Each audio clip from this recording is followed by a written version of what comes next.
Welcome to ProverbsGuys Ministries. Hopefully, you guys are out there and not getting lost.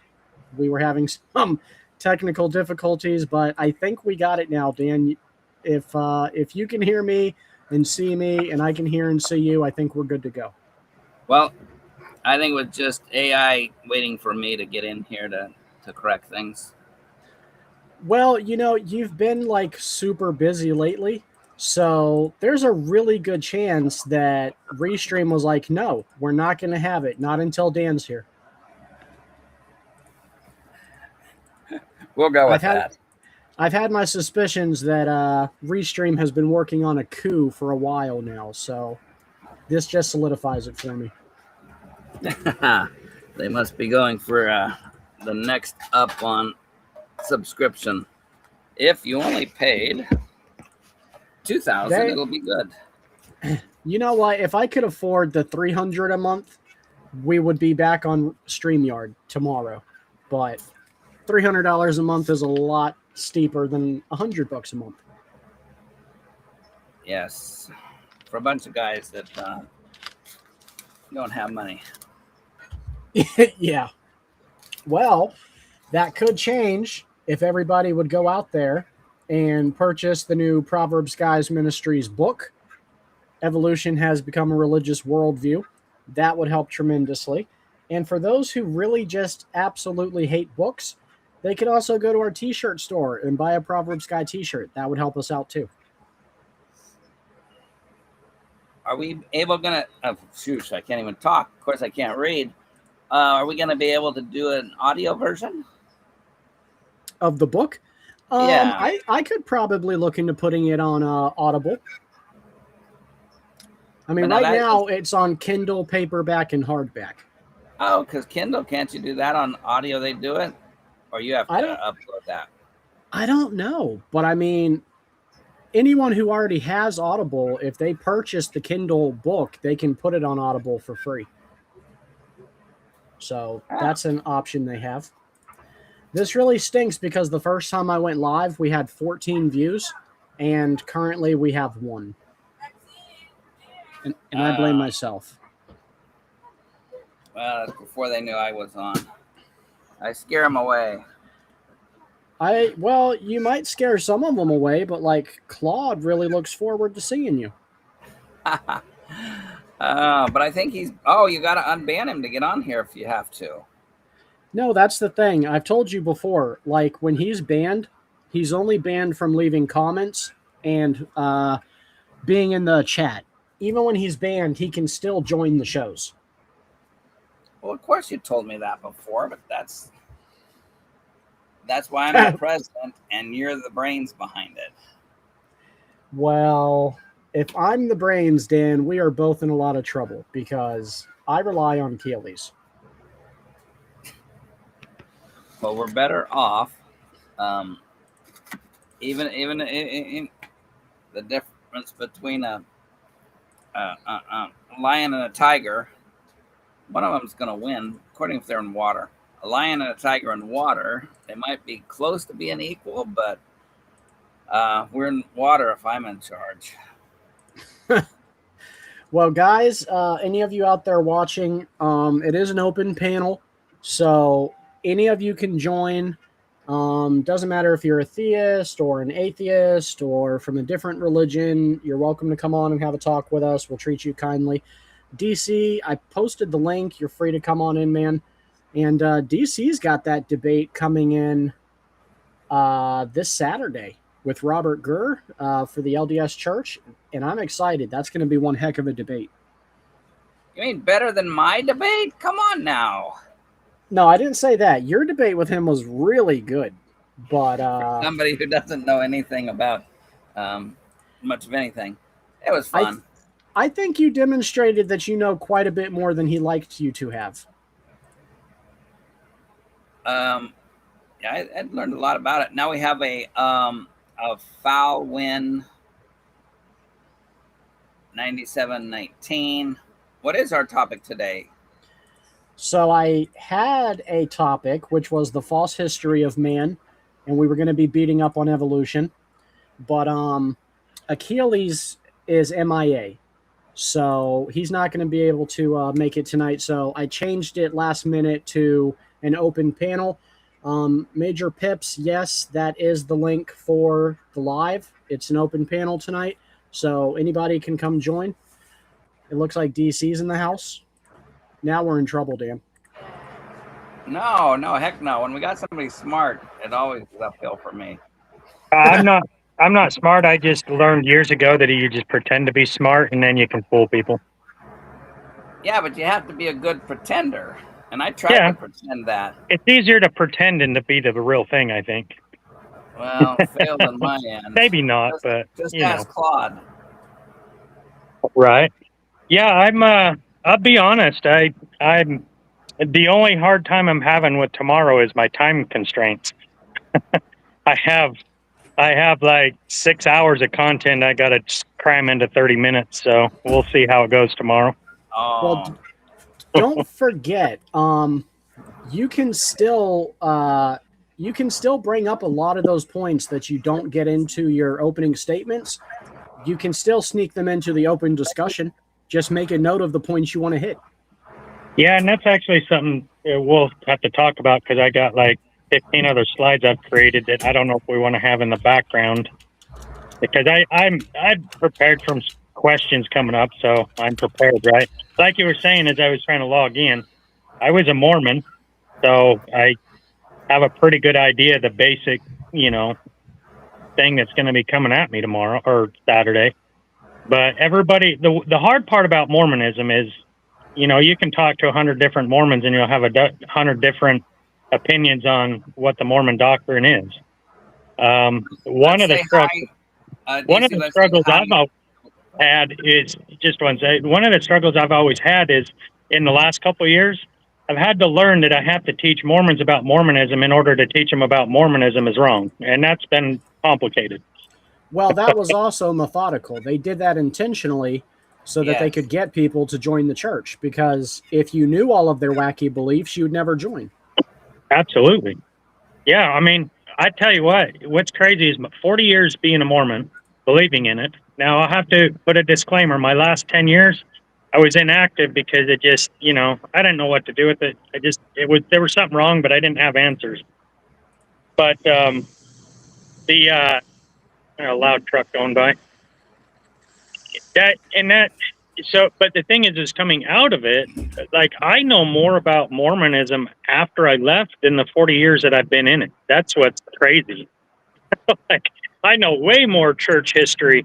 I know way more about what Joseph Smith actually believed, because now I'm not victim to the narrative that the church wanted me to believe. And so now, I can see stuff that I never even thought to search for, right? My entire life, let's see, I'm 46 years old right now, and I'm trying to think, it's only been a year ago, maybe two, when I found out that there's more versions than the 1838 First Vision account. I didn't know that. Till I was like 46 years old, like, wait, what? There's like 4 or 5 of them? And the first one in 1832 is so radically different than the 1838. You're like, wait a second, if they're radically different, then which one is true? Or is it more logically that none of them are true? And so that was the weird part, is just finding out the stuff the church hid. And what's crazy about the thing is that they are in the records and archives of the church. But welcome to Fawin. You're muted, but welcome to ProverbsGuys Ministries. Mm-hmm. Hey, how's it going? Just seeing the camera working 1 second. Certainly. Then DC. Oh, there we go. Yeah, welcome. Have you been on before with us, or? No, can't say I have. Oh, okay. Yeah, Stephen, you want to take that away? The hello, it's your show today. Yeah. So hey, thanks for joining. We're doing an open panel today. Why don't you tell us about yourself? Sure. Just Fallon, atheist, as I put under my name. Just been really interested in religion last couple of years, specifically more on the scholarship side of things. The more I've Oh, wait a learned minute, about on the what? scholarship side of things. Oh, So like cool. biblical scholarship, Oh, okay. Yeah, that kind of thanks. thing. Yeah, so I've been looking at that and just talking with some theists over the last couple months. Been on a couple shows here or there, just trying to present an atheist perspective, one that's less of the gotcha, angry, uh, let's get into sort of like hyper focused arguments that don't go anywhere. Trying to be more of just a general approach. Okay, interesting. Yeah, so would it be fair to say you're out to convert some people, maybe? I don't think so. I think that's kind of a fool's errand. I tend to think that it's it's unlikely that anyone's going to convince you like in a conversation. I tend to think more of providing different perspectives, and if it's valuable, great. And I tend to think it would do well for more people who are interested in the Bible to learn more about biblical scholarship and the approach. It's opened my eyes a lot to kind of the meaning behind what the original authors may have been intending. And I know when I was a Christian, a lot of what was told to me in churches or otherwise was, how do these biblical verses apply to you? How can you incorporate them into your lives? And I think it is valuable to, use the Bible as a meditation tool to see how certain lessons can apply to you. But I think what I realized now was lost was, well, what were the original authors trying to convey to the people of their time? Because I think that opens up a lot of a different view of what these meant, even if it's harder to understand sometimes. Oh, that's awesome. What church did you were you in prior, or churches? I call it Catholic light. I went to a Catholic school. My mom, as I tell people, was when I asked her about God, she said, "I talk to God while I'm doing the dishes." So it was pretty laid back. We went to church, a couple Sundays, the big holidays, but it wasn't like a pervasive thing in our lives. Oh, cool. Yeah, I was raised Catholic. I mainly we went, I think, pretty much every Sunday. But then we were kids, so that might have influenced. Although my mom anyway, did go longer. Even after I switched to called Born Again, and she always had hope, though, I'd be back into the true faith. It is interesting from an atheistic standpoint now to kind of see. I've been listening to some debates between Unitarians and Trinitarians, and I wasn't aware that there was such a large contingent of Christians who reject the Trinitarian model but still hold the Christian faith. And that's, again, and I'm not saying either one is right or wrong. It was just one of those things where I was like, oh, this is really interesting. I didn't know there was such active debate over this, but it kind of makes sense. But yeah, so I'm discovering new things all the time. I bet as an outsider looking in, it's probably confusing to you because even from the inside, perspective, looking at these debates, it's confusing to us also. Yeah, I think the more I've looked at this, as we looked at some like the early church fathers, and you find out more about how the books were put together, how they were debated and argued. Cases where a book may be quoted by one of the authors of what we consider canon now, but the book they quoted from isn't considered canon. It reinforced to me it was a very human element. Like they were a lot of things I think Christians, and this is a broad term. Please don't take this as anything other than my outside view. But many Christians, as I think DC said, like you grow up in a faith, you take certain things on face value, and it takes a long time to question them. And I think when we see like the early church fathers and their writings and their struggles over who was Jesus, was he holy man? Was he holy God? Was he a spirit? Like they were having to work this out in real time, and it wasn't obvious to them the answers. It took a lot of time.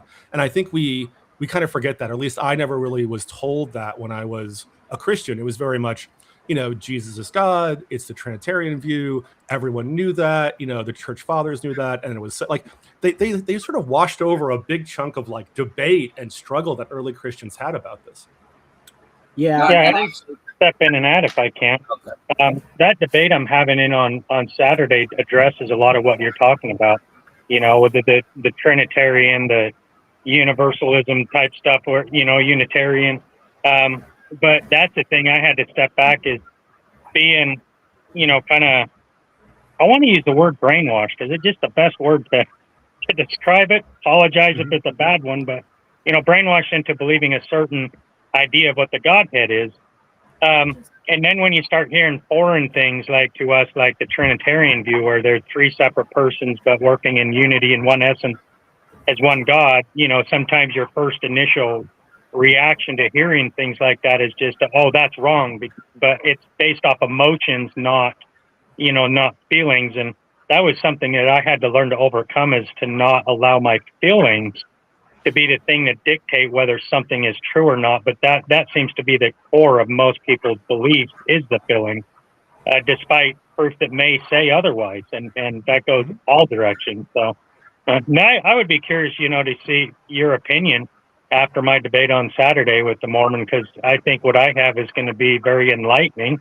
And it is, our best interpretation of what the scriptures say is how we come to these conclusions. But whether that's right or not, does leave the question, is it right or wrong? Yeah, if you have a link to it and post it in chat, I'd be happy to check it out. I don't know much about the Mormon faith, so Yeah, I don't want to pretend to be an expert on that. It'll be on this channel on Saturday. What is that going to be? Sorry, I'm trying to convert Hawaii time. So that'd be like 5 p.m. Pacific time on Saturday. Don't know what time zone you're in, but you can get it there. But it is on this channel. Yeah, I'll subscribe to the channel, so hopefully I'll get an alert. We have some dinner plans that night, but if I can watch it, or if it's recorded and rebroadcast afterwards, I'll check it out. Yeah, it'll definitely I just posted the link for it in the private chat for you, so you can feel free to pick that up. Awesome, thank you. I am curious because, I was raised Hebrew, and then Dan was raised Catholic. In DC here, of course, he just said that he was raised Mormon. And now we've all, developed our own faith and figured it out for ourselves. We're all Protestant now. What was it that got you to kind of skip over the Protestant side and go from Catholic to atheist? Well, it was a long process. I think I, just sort of recognized I wasn't entirely enticed or interested really in the Catholic Church and Christianity. Like it's so rarely a cinematic moment where you're in the rain crying out, "Why have you abandoned me, God?" And then you're an atheist the next day, right? It's usually a process. So for me, I kind of fell out of it. I got into parapsychology, like the study of ESP or telekinesis or astral projection when I was in college, just out of a curiosity, the more of a scientific approach to supernatural. I practiced Wicca for a bit, 'cause kind of liked the idea of putting energy out in the world, and it that was interesting. And then at some point, I started looking more into just actual research on cognitive bias and things like that. And I realized a lot of my interpretations of what I went through when I was a Christian or a Wiccan or whatever, when I looked at it through a more critical eye, I was like, wait a second, I think this was not real. I think it was just my emotions. I was having some, I didn't realize I was expecting an outcome, and I was picking the outcome that mattered and avoiding other answers. And so after all that happened, I kind of just realized I don't think any of this is true, but I try to keep an open mind. Yeah, I would relate quite a bit because Mormonism heavily relies more than anything else based off feeling. Even when the Mormon Church sends out missionaries, which I did for 2 years in Sydney, Australia, which I love that place. It was when we would teach a lesson and get to a point, and then we would invite the person to pray. But what we were looking for is for them to get a warm feeling in their body. It was all about feelings. And so you attach emotions to feelings, and that those feelings, always said over and over and over, just, build your faith because it's through your feelings. Like you said, I didn't realize that I was having cognitive dissonance based off my feelings. And so when something was factual presented against me, I would reject it solely based off my feelings and had nothing to do with any factual basis. And that's dangerous. You don't base facts off feelings. Yeah. Yeah. Yeah, and I think it's hard from a theistic standpoint because so much of the community is based around song and hugs and welcoming that emotions are part of the community, right? I even know some people or I know of some people who are atheistic, but they still consider themselves like culturally Mormon or culturally Christian because they enjoy the camaraderie of the church, and that's not a bad thing. But it's easy to see why, like you said, those feelings get mixed in with like what is true and what isn't, especially when, I mean, my goodness, when you're raised in something since birth, that's just so difficult to sort of like step out of even temporarily. Yeah, I dealt with, it took me, I think it was probably at least 4 years at a minimum of me stepping out of it, where I had to go through process of anger and just resentment and just a lot of these emotional issues because, I come to the realization that I was just lied to. And then you just go through that anger stage where you're just, mad at everybody and everything because of that. Yeah. Because your emotions are so tied to your belief that when you do finally accept to a place like you did, where you're like, this just isn't true, and step away from that, um, it can cost you your life. It's cost me everything. I lost my business, my family, my friends, Yep. everything because your entire life, especially with Mormonism in Utah, everybody has their thing. But for me, I mean, being right down in the middle of it, everyone that works for you is Mormon. Everyone around you is Mormon. So if you step out of that and no longer believe, you're ostracized, and then people don't want to be your friend. They don't want to communicate with you. They don't want to have anything to do with you. Or they start thinking you're of the devil, and and you're taken by a demonic spirit and these things. And so they distance themselves. When Yeah. again, it just goes back to it's all emotions, not based on facts. But it makes it hard because Nicodemus, right? He realized that Jesus was who he said he was, but he wasn't willing to follow him because he didn't want to give up his lifestyle. Mhm. So we have that, in the Bible of records of people that even come to the conclusion that, yeah, what I'm doing is not right, but I'm not willing to change because I'll lose my life over it and it's not worth it. Oh yeah, Um, no, I've heard stories. I mean, from the atheist standpoint, leaving like a really evangelical family, and there's even and I'm sure you can sympathize with young people especially kind of go, should I tell my folks? And I've seen advice like wait till you move out if you feel you need to, like because you're right, like leaving a community like that. I'm so sorry that happened to you. I've heard stories like that where you're just ostracized because you dare to say I don't think I believe anymore, and people have been taught don't associate with people not of the faith. It'll lead you astray. So I'm very sorry to hear that, DC. yeah, and in fact, I'm trying to remember exactly when it was because time seems to be a blur the older you get. But uh, Yeah, I've noticed that too.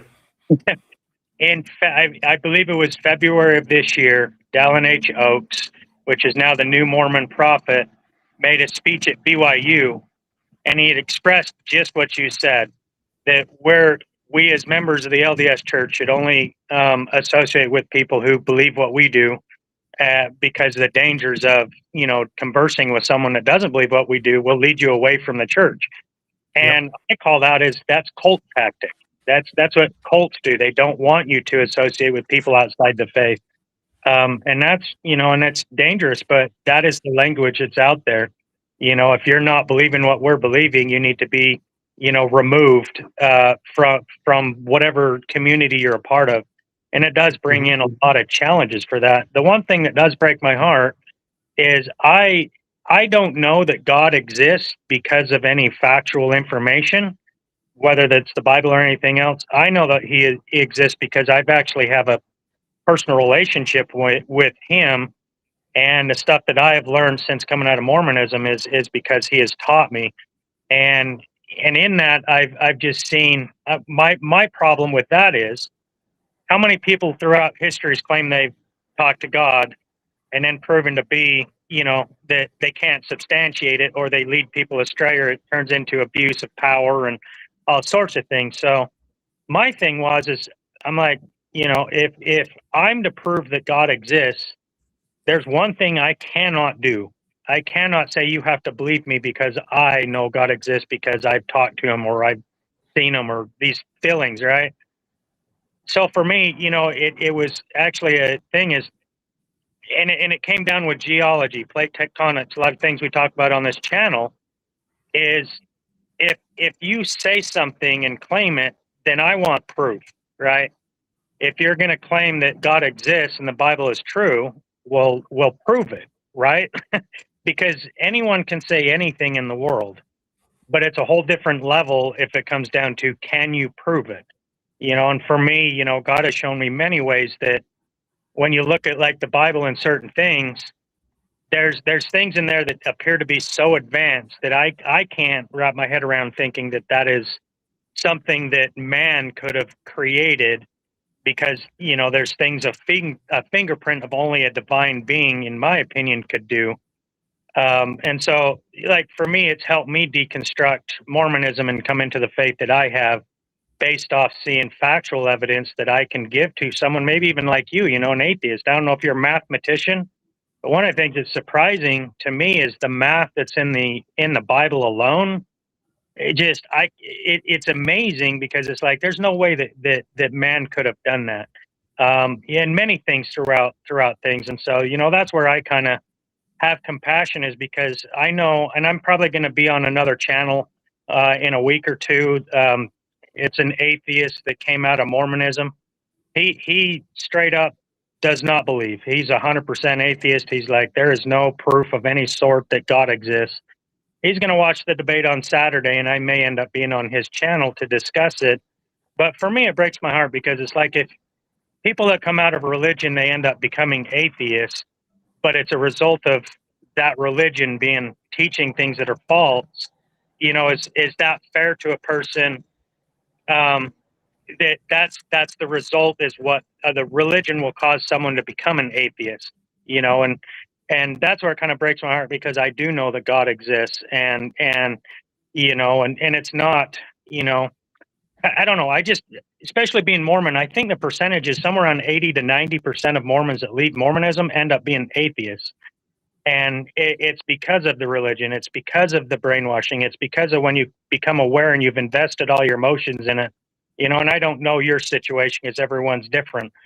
But the weight that is put on a person when they come to realization that what they believe in is not true, often it can be a knee-jerk reaction and take them too far in another direction, or it might just take them from one false religion to another false religion.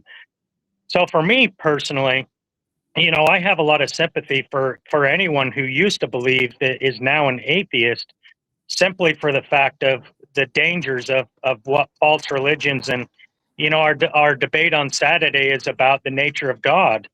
If you get the wrong nature of God, is that going to influence you into thinking that there's no God? Because in my mind, if there was a God, he wouldn't be like that, right? So,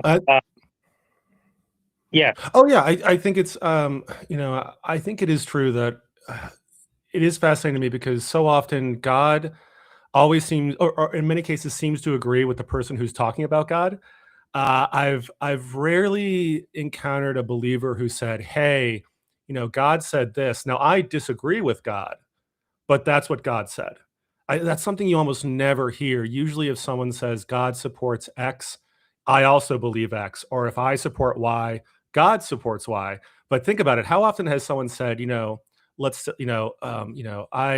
really think, like, let's say gay marriage for a second. Gay marriage should be legal, but I acknowledge God says no, but I think God's wrong about this, or I disagree with God. Like, that's not really done very often. You'll more often hear, God actually does support what I support.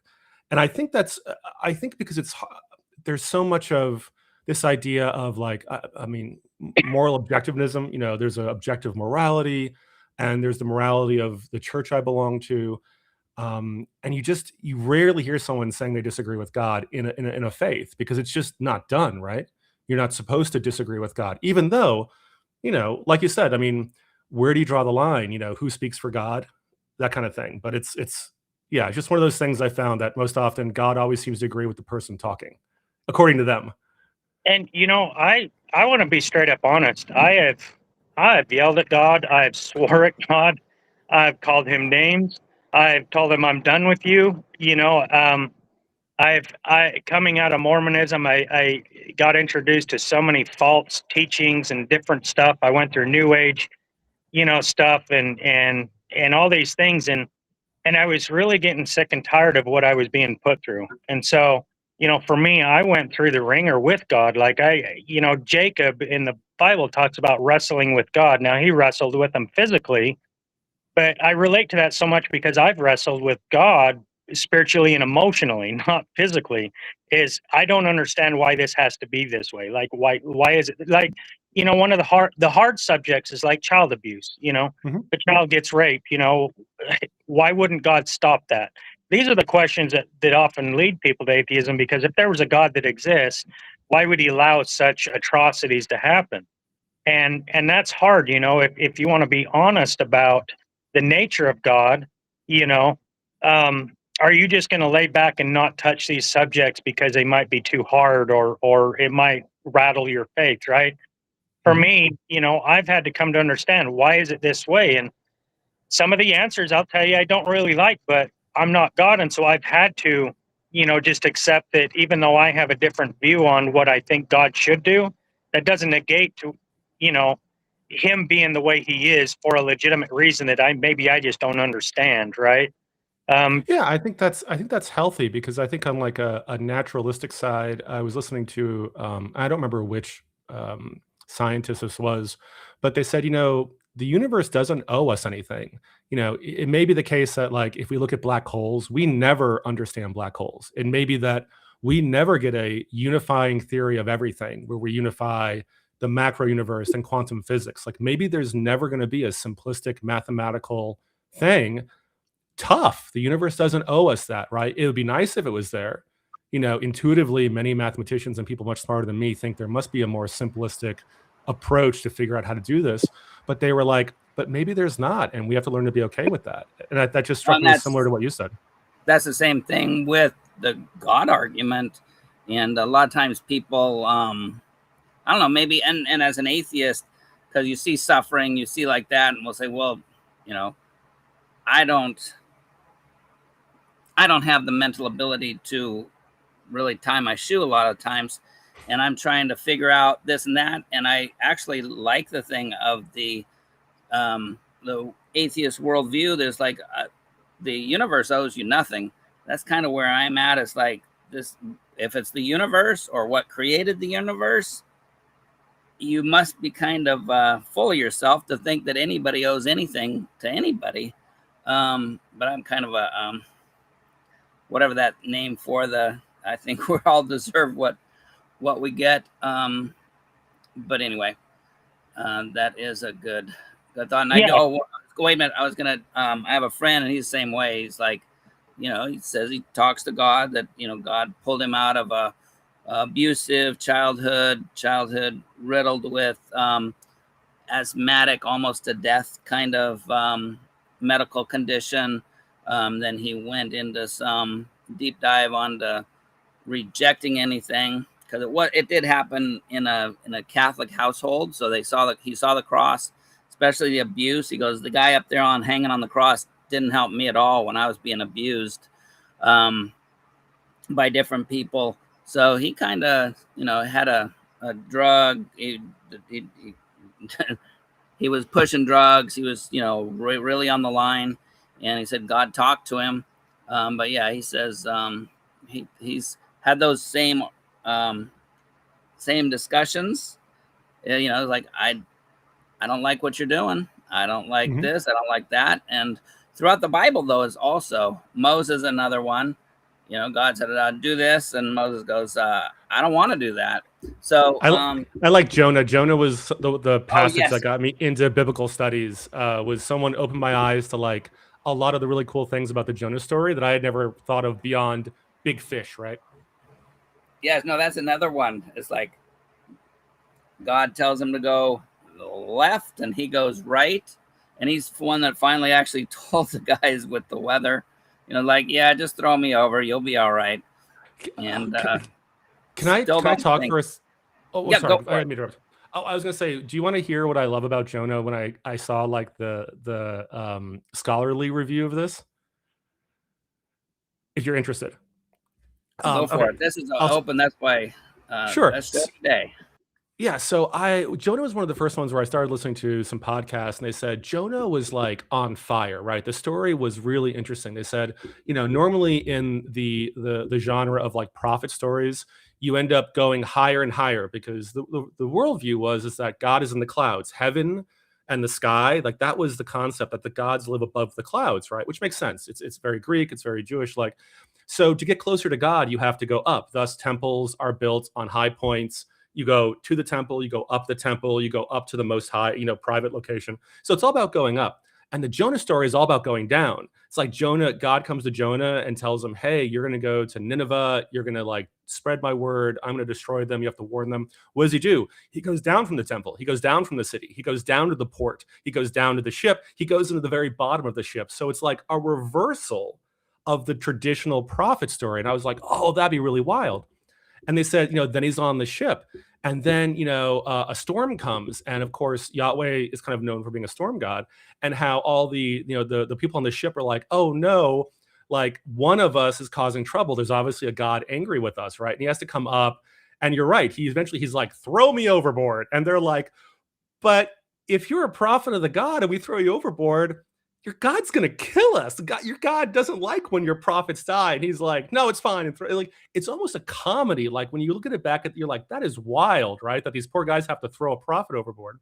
And then what happens? He goes down again. Now he's down in the water. He's down the belly of the whale. There's a prayer, a psalm. And so all these things about how people pointed out that this was such a reversal in many ways of common tropes. It would have been like fire on the page to people listening and to reading this because it was such a different approach to the prophets.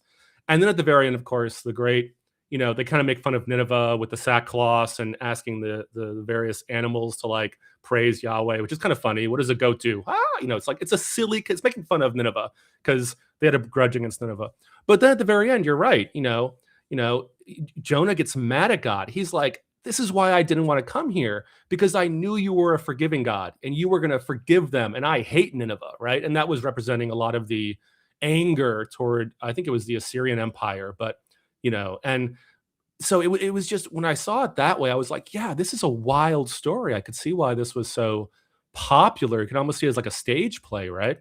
And then I just learned some more background information about why they didn't like Nineveh and how this kind of represented a spiritual victory in lieu of a military one. But yeah, it was just, when I saw it that way, I was like, this is a wild, funny, interesting, dramatic story. And all I remembered as a kid was there was a whale involved. Yeah, and for me, these stories, God started calling me out. It would have been the fall of 2017 is when my walk with God really took off. And since then, I have been through so many of biblical stories like this, where in the same, like a typology, right? So I've went through things that are like that, Jonah in the well. God has called me to serve the Mormon people to help them understand, that what they're believing is wrong. And the difficulty is I don't want to. And when I started going through those emotions that this isn't something I want to do, I kind of running away from it. Like that story of Jonah, it's like, man, to me personally, I relate so well with Jonah, running from my calling, running away because I don't want to be a part of it. My thing is I've asked God 1,000 times, how in the world am I going to help one Mormon come out of Mormonism when they won't listen to me? Like, I'm not going to preach to them because they won't listen to anything I have to say. They love their religion. And it's like, boy, that sounds exactly like Jonah. I'm not going to go tell the people to repent because, for one, is if they do, I don't want to deal with that, right? So that's the other nature of the Bible that I've come to learn that I didn't have beforehand, is some of these stories can play out in real life and we can find ourselves in very similar situations, and that's, these stories, when they start to become personal, they take on a whole deeper new meaning. Like, when you are a kid, you just hear stories, right? You hear, like as a Mormon, I'd always hear the story of Abraham sacrificing his son Isaac, and it was all about faith.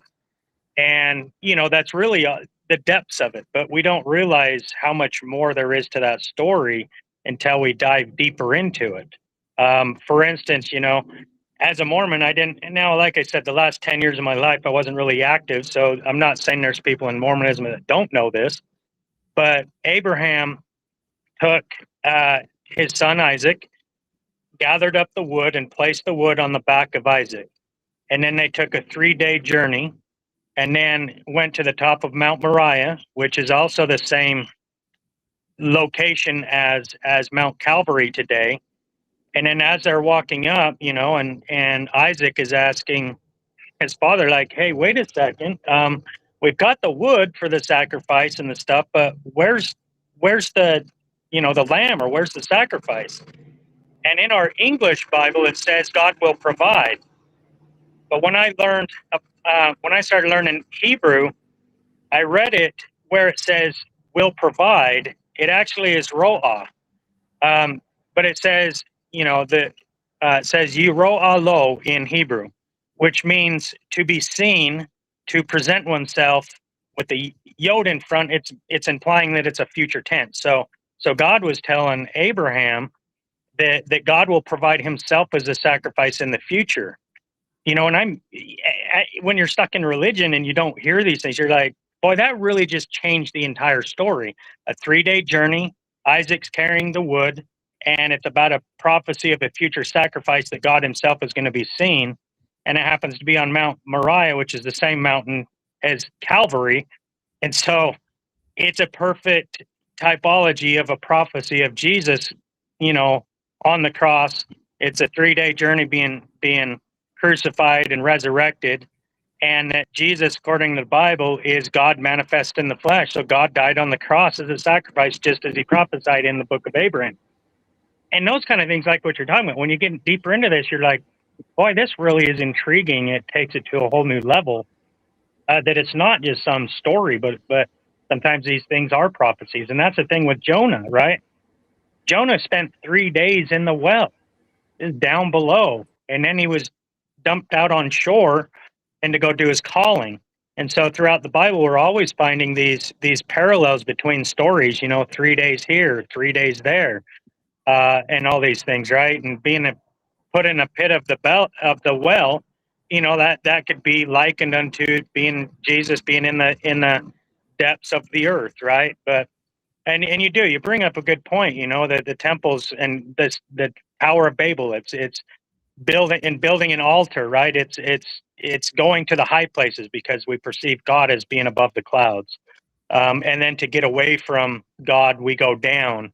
Whereas hell is always like considered down. And there's a lot of mythology about hell being in the center of the earth, and so it is that opposite. Get away from God, you go down.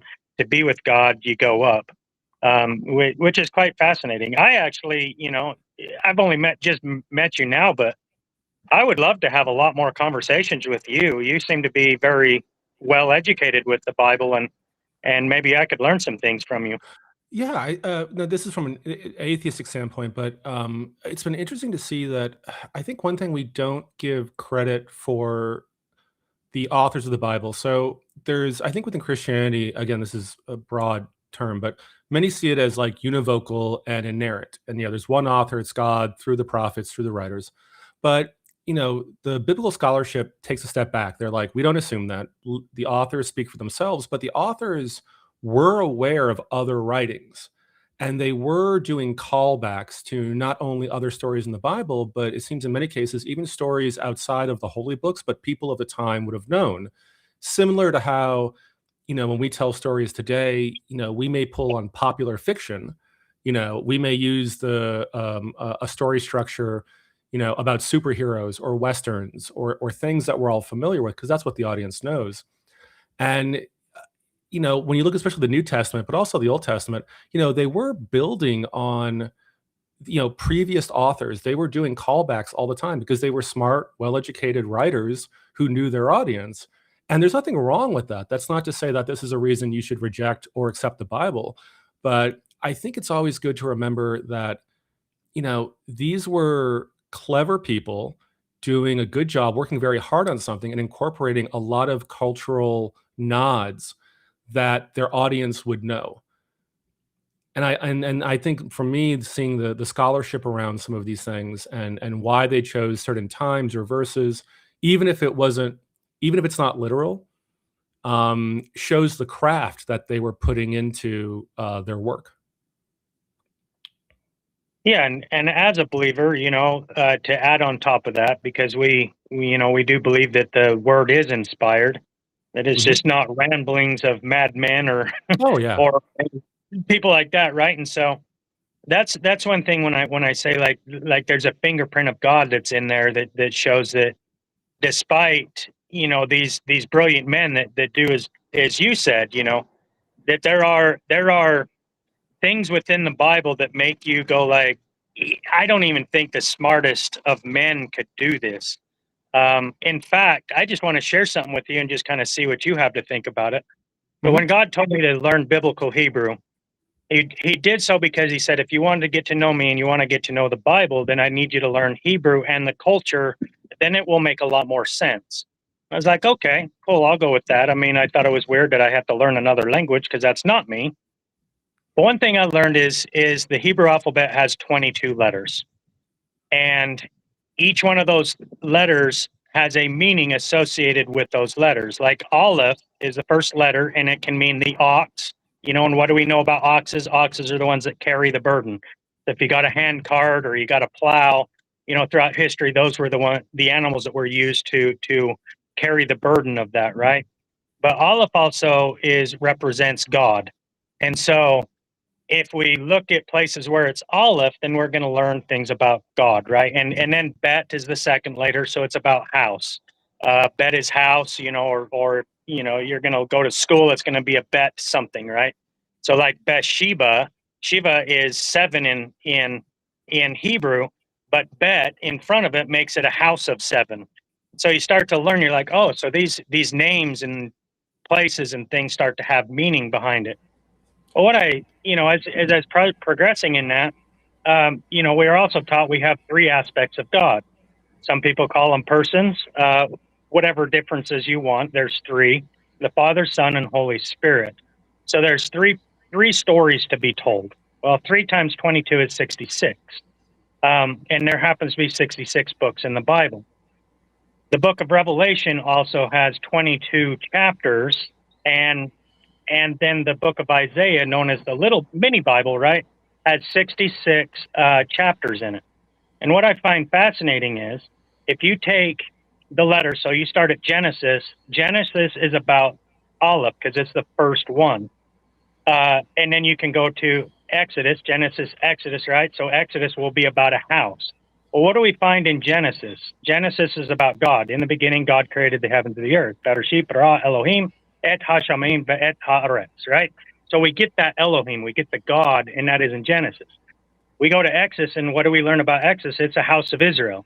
And so you start to notice that, wait a second, that these books in the Bible are starting to align up with the letters in the Hebrew alphabet. If that's the case, can we see that projected further on, right?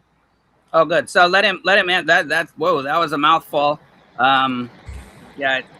See, he's new to our channel and new to talking to people on this format. So you want to see or critique that for him, and then we had somebody from the chat posted something that I wanted to comment on.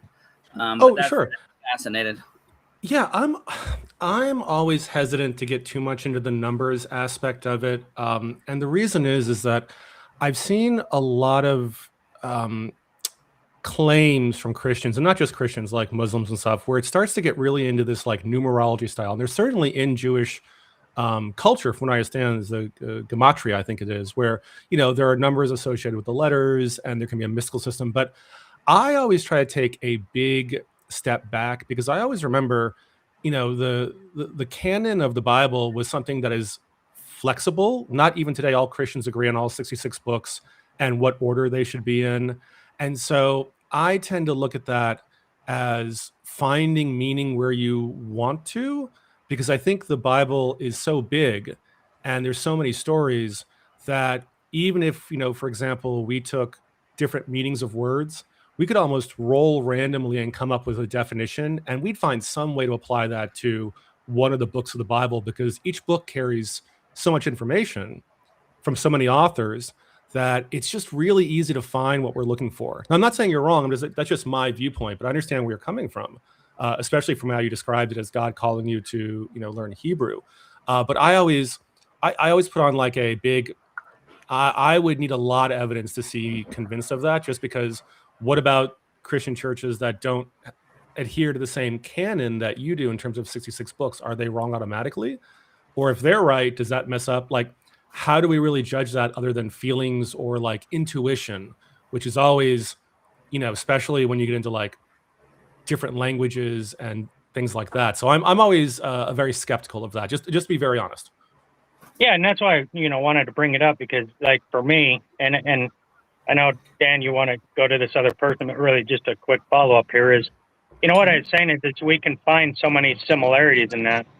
And one thing I would like to push back on is I've noticed that people really don't want to accept anything when it comes to numbers when it is associated with God.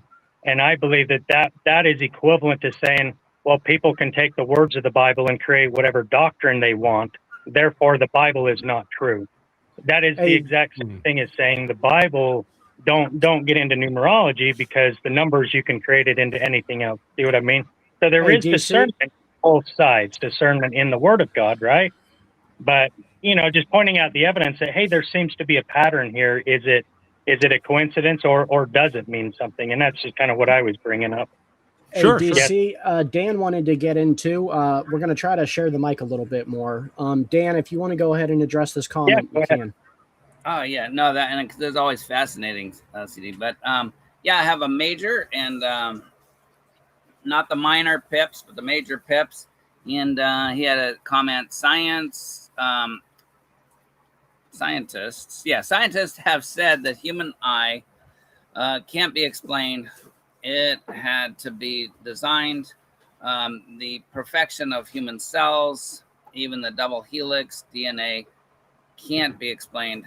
I could have a longer list. Okay, my only comment on this one was that I think you've edited it. I thought it said science says that. And we here at Proverbs, we like to get into the science, getting into, and so actually that comment, I don't have a comment on it now, but just to say that, the way it was originally, or was back there, is that, we have that a lot of times with all communities. Well, the science says, and so I liked him saying scientists, because science says nothing. It's just information. It's just evidence. And we as humans have brains to just figure out that evidence, what's the best cause for that. But that's where I was going with that. And I agree with your statement here, Major. I know other people don't. But again, we just all have the same evidence, and then we interpret it from our experiences. And one thing you had said about changing, how slow it is to change. You can't change somebody. And that is so true. And I think of it like that, like a mile-long cruise ship. It's going to take a while from our experience, from the psychological end of it, of our raising. Yeah, and I hope people take a long time to actually process information before they just jump off the bridge and change their whole worldview. But that was that. Yeah, and I'll jump in. I've read up a bit on evolution. I am skeptical that scientists have said the eye can't be explained, just because I always worry when people say scientist. It's one of those things where it's like, a scientist said the eye can't be designed. Are they a biologist that specializes in eye evolution, or are they like a chemist? Because if I go to a foot doctor, I'm not going to trust what they say about heart disease. I kind of want someone who's more specific. So I'm a little skeptical of that. From what I've seen, there's a lot of good information about how the eye could have designed over time, but I would just need like a link or something to look into that. You said something interesting, though. You said designed over time, but doesn't that kind of imply that there's a designer for there to be a design? Yeah, I may have misspoke. I should have said I was quoting them. I think they said he used the word designed. I would not use that word. I would just say that if a scientist had said the eye was designed, I'd be like, what scientist and what paper where, and were they a biologist or were they something else? I mean, that's a good point. My problem with evolution specifically is that it completely leaves the realm of science and it enters the realm of pseudoscience. It is actually turned into a religious worldview at the point we're at now. I just released a book talking about that very thing, about how evolution has turned into a religious worldview. And honestly, I just could never get on board with evolution because, frankly, I don't have enough faith. Like, it takes more faith to believe in the massive amount of miracles that it takes for evolution to work than it does to just believe that there is a designer out there who's in charge of everything. Yeah, I have no problem with evolution. It makes a great deal of sense to me. But I certainly understand from a theistic standpoint, while a designer fits that role more intuitively. Sure. Hey, Eastern Thomas is in the house. How's it going? My favorite Catholic. How's it going, man? How's it going? Hey, I woke up today, dude. I'm blessed. Things are going great. How's it going with you? They're going good. They're going good. What caught your attention about this open panel? Huh? What caught your attention on this open panel? Just that it was an open panel, you know. A lot of times when I see open panels on YouTube regarding Christianity, I just hop on and I just kind of let the wind blow. You're good people, man. I don't care what Dan says about you. We have a new atheist friend here with us. Seems really friendly. I like him so far. If you want to just jump in the conversation, Eastern Thomas, and whatever, I'll give you the mic for a bit. Mm-hmm. Oh, right now? Yeah, unless you don't want it, I'll give it back to sure. Fallon. Yeah, I mean, so I guess the argument that's being made is about evolution, I guess. We're not really debating. We're just kind of talking about each other's worldviews. But yeah, right now, we were kind of on the topic of evolution, and I pointed out, I just see too many flaws in it, and I don't think it really takes wind off the ground. But you're free to put in any input you have. Okay, yeah. I mean, I know. What was it? I know one of the things. I'm going to be on Tavo's channel. Tavo is another Christian channel, and there's this project he's doing where people do the best arguments for the existence of God, or what they think is the best argument. And I'm going to be doing two. I'm going to be doing what I think is technically the strongest, and which one is my favorite. And the one that's technically the strongest is St. Thomas Aquinas' first way, which is the cosmological way, which a lot of people misunderstand, but I kind of explain that a little bit more because a lot of people misunderstand that. And then my favorite way is probably the gradations of being, which is probably his least popular way, but I think that's probably the best of the 5 ways that he comes up with to prove God's existence. I've never heard of the gradations of being. I'm familiar with the cosmological argument in various forms, but could you summarize the gradation of being? Yeah, so St. Thomas basically says that essentially he says that we see qualities of things in similitudes. So we see goodness in this world in similitudes, or we see something that people are naturally attracted to, which is considered good or perfect in this world in similitudes. So, we see goodness in people. We don't see perfection in people in this life. Nobody's perfect, but we do see goodness and similitudes in people. And what's similitudes? I don't know. Well, similitudes basically just means in a small fraction. That's okay, got it. Basically what it means. And so St. Thomas says that plus the fact that that a person generally has kind of a perfect natural end. He ties teleology and Aristotle a lot to his 5 ways. He says that plus the previous point about goodness existing in similitudes implies that there is ultimately a supreme source of that similitudes. And he says that or basically he says there's a supreme source wherein that exists without similitudes. And he basically says that that is God.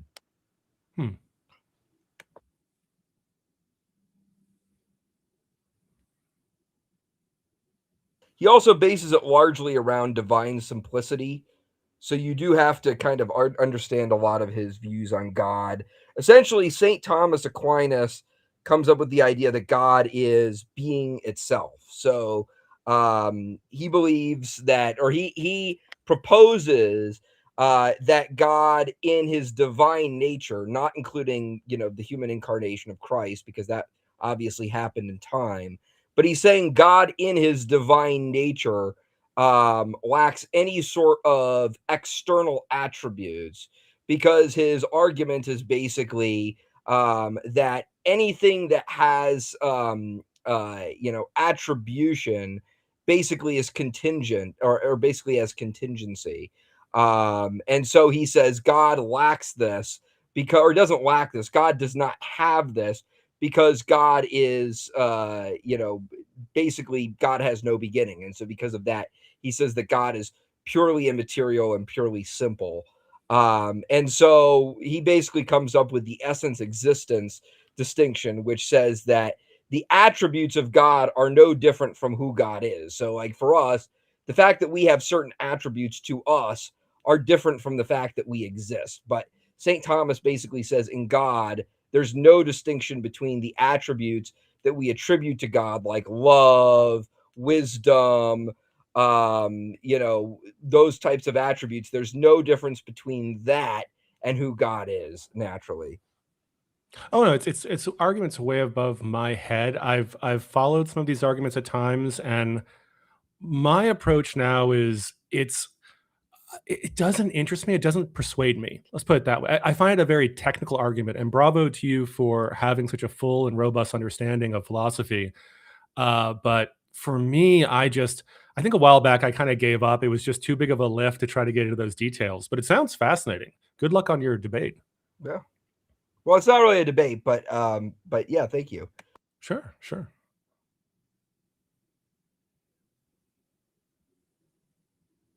Some Big Bad Mama in the house or in the side chat, and talking more on the eye evolution, which is really cool. And this is where, again, just evidence things. And I went through some before.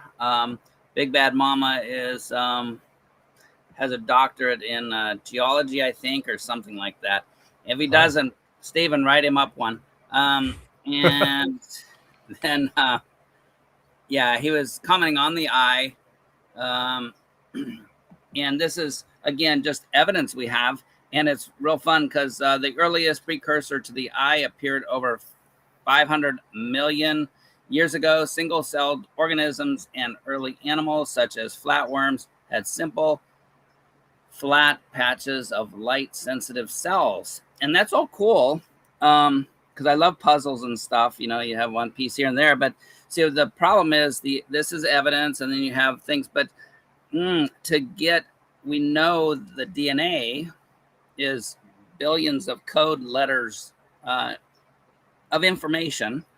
And so you have to figure that these guys had less code. And then, but what could have added code? Because, eye patches. And if you interested, you had mentioned, but Richard Dawkins had the book and talked about the eye as easily done without design or any direction to it.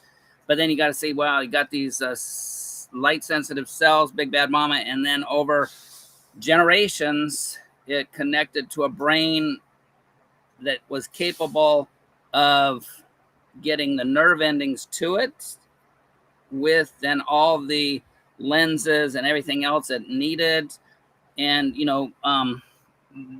that to me isn't the best explanation to the evidence we see of the complex eyes today. Billions of parts, and the links to the brains of all the different animals. to me the best cause. And this is where you come to a channel. We've gotten into this is the way it is. It's our way or the highway. And it's like, oh, that's dumb. So we have gotten to a place of like letting different people come in because I want to learn stuff. As you heard, DC, sorry, my dyslexia, DS, darn, DS is, I'm glad I'm amusing you. I'm amusing me too, actually.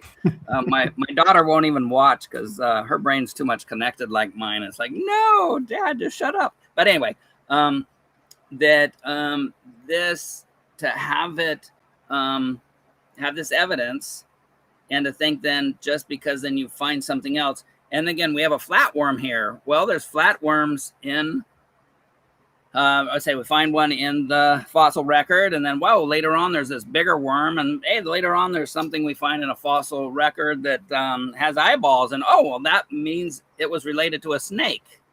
So, you know, it, and I know there's a lot of science to the genetic tree, Darwin's trees, but it's like, that again, to get from complex eyes, compound eyes. Just did a thing on my show is Designer Talk, and I'd show different biology, different things, and say, how could that happen without design? Not to say it can't, but how do we get trilobites that had multiple eyes in the Cambrian layer? We had a mosquito. I showed a mosquito. It has a complex eyes with 100 eyes. They said exactly 100 eyes. I don't know. That was, but the complex eyes, but then each one of those are independent, like on the dragonfly. So you're going, well, these small little, and they are chance mutations. There's no direction. If they're undirected, it means it's chance to get from a light sensitive patch to dragonfly eyes that can compound eyes. I'm a designer. So when I see these things, like, guys, don't tell me you're trying to tell me that you know evolution is true because you got sensitive cells 50 million years ago, and now you've got an eagle that can see from a mile up. Come on, guys. Go ahead. I bring up something? Are people here familiar with the term 52 factorial? I am not. So the idea is, and I'm not a mathematician, but the idea is like if you had 10 factorial, you would be like 10 times 9 times 8 times 7, right? You just multiply down below. So 52 was chosen because there's 52 decks, 52 cards in a poker deck, right?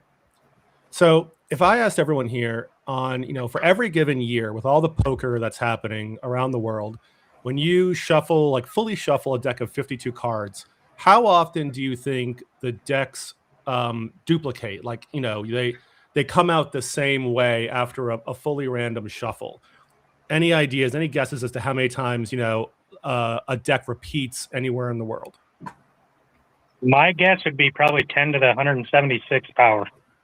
Exactly.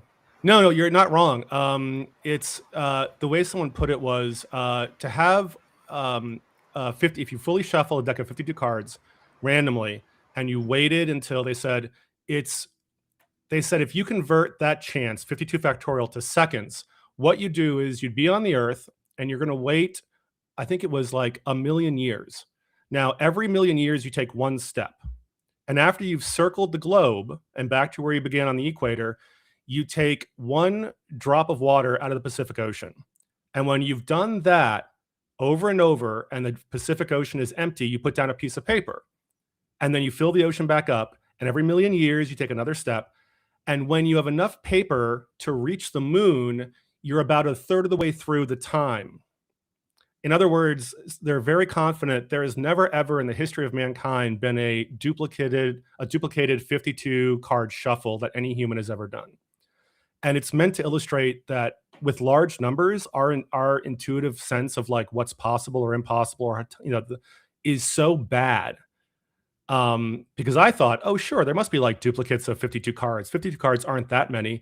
Oh, no, the number is more. There's more permutations of that than there are, I think, atoms in our entire solar system, if not galaxy. I forget which. And you can look up YouTube videos on this. It's wild. Yeah, So for me, that I think the atoms in our galaxy is only like 10 to the 55th power, if I remember correctly. It might be 60, somewhere 55th or 65th power.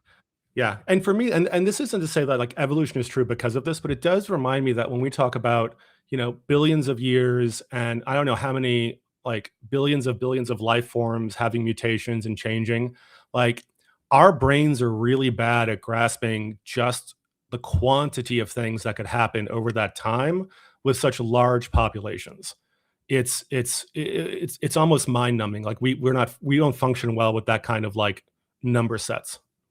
Yeah, and someone else, a creationist, did the math, and Texas is a huge state, and it still goes down to this. I don't think people realize how big Texas is, but that 10 to the 55th power is putting 2 feet thick of silver dollar coins thick in the entire state of Texas is 10 to the 55th power. Yeah, it's a wild thing. Like I suggest look up YouTube videos. It's crazy. Yeah, it's so hard to even comprehend that number. And then the other thing too is that is really hard is when you go 10 to the 55th to 10 to the 60th, 5 more doesn't sound that big, but 5 more is astronomically larger than the previous, because that's 5 more zeros, which puts it in such a huge number. And then also when it comes to abiogenesis with the four codes, right? Like the DNA coding of the 4. My brain is not working right now. The A, G, T. Nucleotides. Yeah. Well, in order to get the DNA in the right coding with those, it's 10 to the 77th power is how many combinations there can be. So if you're talking about information to be able to create an eyeball, to go from receiving no light to all of a sudden having light sensors is a major jump. To do that is the odds are 10 to the 77th power because of that organizing of those, right? Sure. And my understanding is that that's if it's random, but if evolution is building on what came before, then the randomness doesn't apply as much if you're building on something, right? Like I think, at least for me, instinctually, I had trouble understanding this. It's one thing to say like, what's the likelihood that this would assemble out of scratch to get a perfect eye or a limb?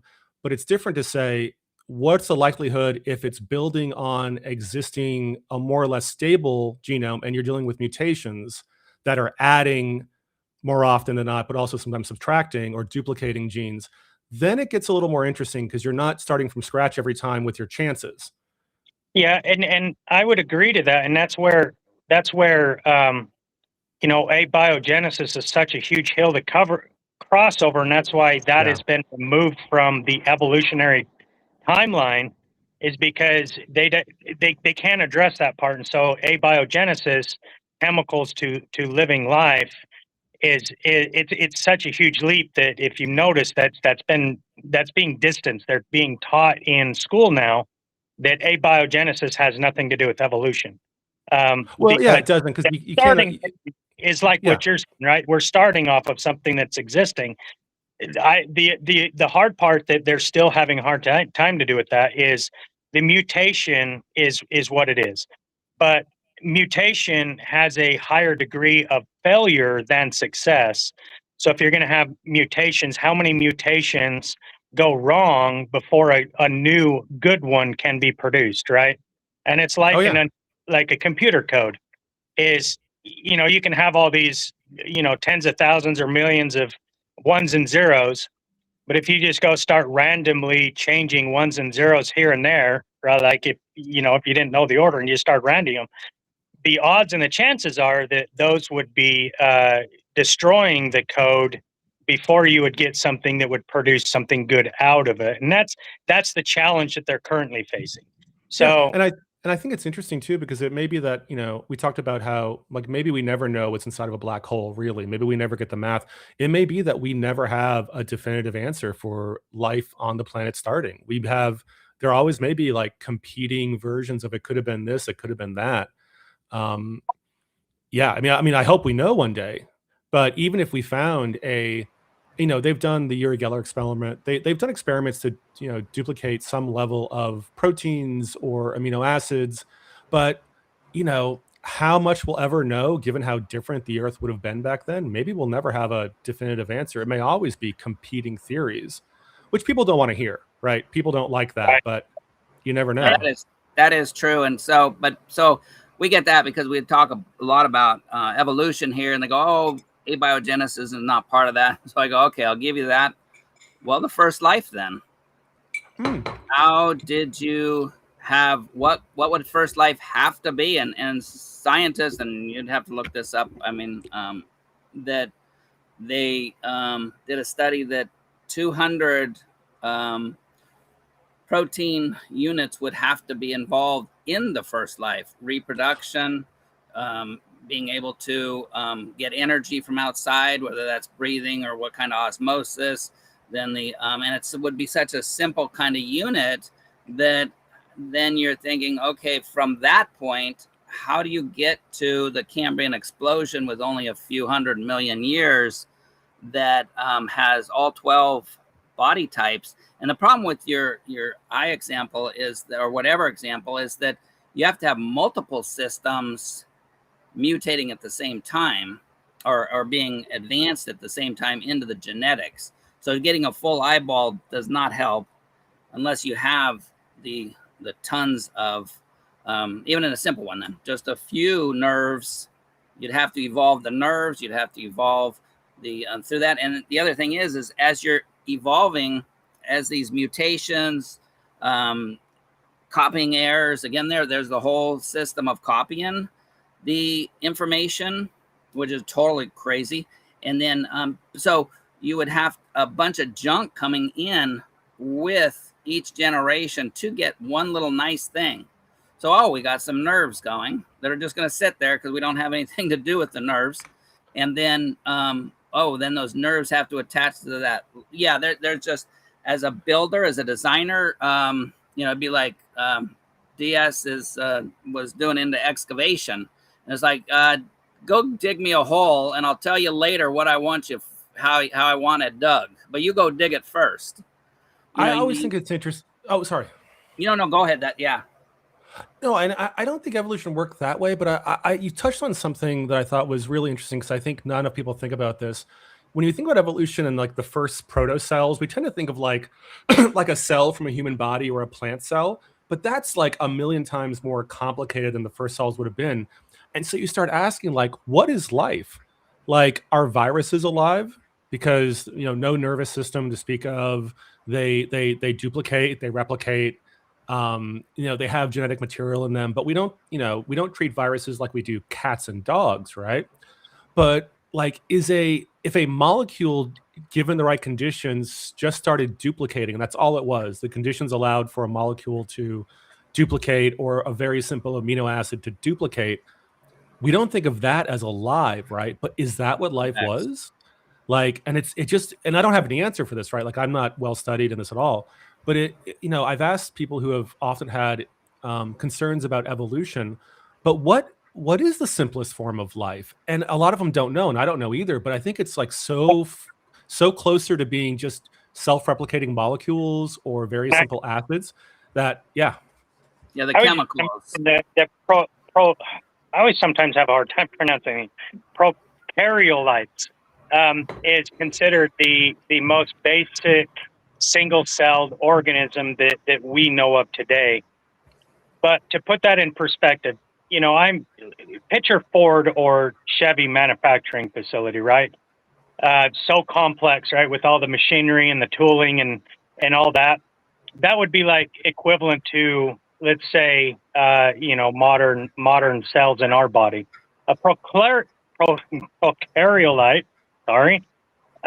would be equivalent to something like a small boat manufacturing facility. It doesn't have the complexities of a large, multi-vehicle production facility, but it still has to have its tooling. It still has to have its machinery. It still has to have its resources, and it still has to have its information to be able to produce like a small easy boat, right? So even at the procarial, maybe I should just not say it. That even at that level, minus some of the protecting membrane that is found on the complex cells, it still is a complex cell. To go from nothing to there, it's still a really hard leap that Mhm. to this day is still not solved. A lot of guys, what's the creation doctor? He deals with this, the chemical stuff. He's got a right. He's Yeah, got I know. the $10 million reward out there for anyone who can show that chemical process to go from where we have. Behe? No, that would be James Tours, and he's a synthetic chemist. He doesn't deal with. He's given some stuff because he was attacked. He's developed chemistry to make into little micro machines, 50,000 on a hair or something crazy like that, out of just chemical synthesis. James Tours, and then he was attacked because he signed a petition because they were going, we need to rethink this whole abiogenesis thing. And he goes, sure. Well, it turned out to be a creationist site. So he was attacked by all the evolutionists going, oh, he's a whack. He's just doing this because of his faith, which unfortunately woke him out of his sleep because he's just like a crazy synthetic chemist. Didn't care about any other. He is a Christian, but didn't care about any of the other debate going on. So he's done a lot of videos on why chemicals can't. And one he does, which you'll probably know, is the Miller-Urey experiment. Mm-hmm. And no matter what the early Earth was, they had to take the chemicals out. So they got the little amino acids, but if you left it in for the weekend, they would have continued to synthesize. They wouldn't have stayed in stasis to be those little, there was nothing to keep them. The chemicals are always changing. And so he said that's why they, and others have said, that's why they had to remove those chemicals, because the amino acids, because everything else in there would have destroyed the amino acids. So, and then he said where he does the chemistry, none of the abiogenesis chemists, they might produce some of these amino acids, but they need whatever else that they actually buy pristine chemistry made building blocks to then to go on. So when they're saying, oh, we've developed all this stuff in the lab, it's like, no, you really didn't. You have little parts here and there. And so James Tours, long story short, he's got some real interesting stuff on it. Yeah, and add to that Miller experiment, what you were describing is they would be able to take chemicals but they would purchase them from a lab to produce them. They weren't produced naturally, and then they would go through a short process. And then within hours of that process, if the next stage didn't happen, that's when it would deteriorate and get ruined. And so what they would do is they would pause that experiment at that point, shut it off, and then when they would come back, they would then buy new chemicals in that process to start the process over. So they couldn't go from the beginning to the end in that Miller experiment. They had to start and stop, and each time they start and stop, they would add, they would remove the bad stuff and then replace it with new stuff. So even when they're trying to claim that it's a natural process, it's required an intelligent being to remove the bad stuff and replace it with good stuff in that process. So it's not producing. Even that failed experiment is even more of a failure once you understand the dynamics of that. And that's what he explains in this. Yeah, I'd push back a little bit because I've heard that kind of argument before. But I think if any kind of experiment you're doing, we can't recreate a planet 3 billion years ago on a full scale. So we're always limited by like a laboratory environment and what we can do. And so I always give a little bit of leeway. You're correct on that. And it's trying to create a lab experiment that can say, can we reproduce what we either see or what we, hypothesize or theorize on it. Have you, oh, go ahead. But I was just going to say that yes, that is true, and you know, we don't want to take away from that. We also want to highlight that even with the intelligence that we have today, still isn't enough intelligence to be able to reproduce this stuff. And we find Sure. the same thing with geology. It's the same thing. We're told all the time that we can create granite. You know, we can melt granite sample in our lab under heat and pressure and have it turn into a more metamorphic rock. And then if we heat it up and then we slow it down at a certain rate, that we can recrystallize the granite back into its original form. And so then that is used to explain, hey, see, you can fold and bend rocks down below, and then that's why where our granite is back in, you know, to its original form. But the problem with these experiments are they require those heavily engineered, perfect scenarios with small windows to make it happen.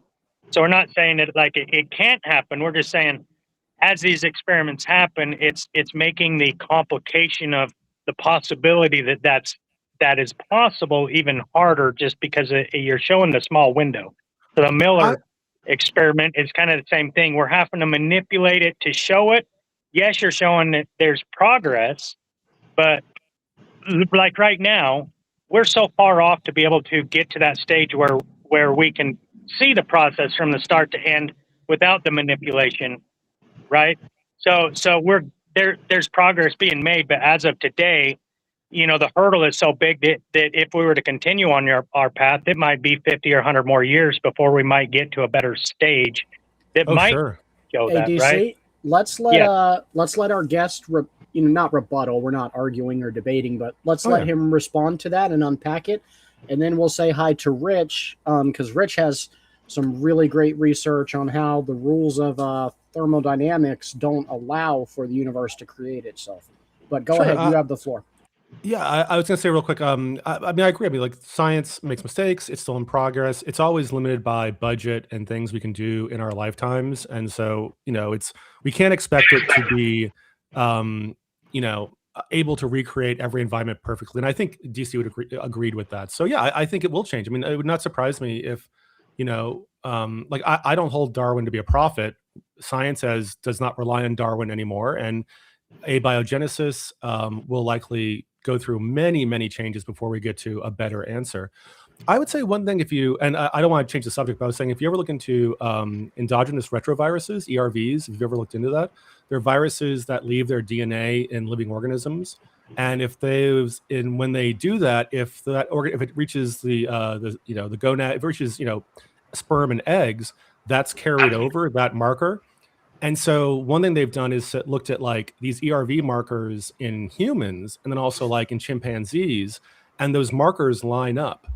But there wouldn't be a reason for them to be the same markers in different animals unless they have a common ancestry. We inherit it from them. And then you can go back even further and look at animals that, you know, may have been related to chimpanzees. What's the marker ratio? So I think there's some really interesting things that you can look at that don't rely on like fully understanding where life came from, but would give a good test or indication if evolution in terms of common ancestry or similar ancestry is possible.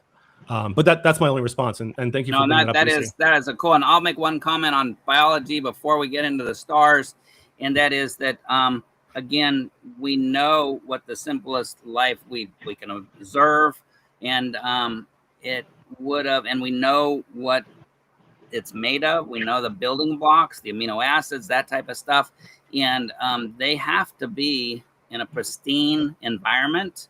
They have to be put together just right. And if you have, like say, well, vents, we need vents in the ocean, Well, that might create something, but as Dr. Torres, and really interesting, because he says sometimes you have to hold something you've made, a step in this process, you have to hold it at 50 degrees. I'll just make a bunch of different, not accurate, but 50 degrees for 2 hours.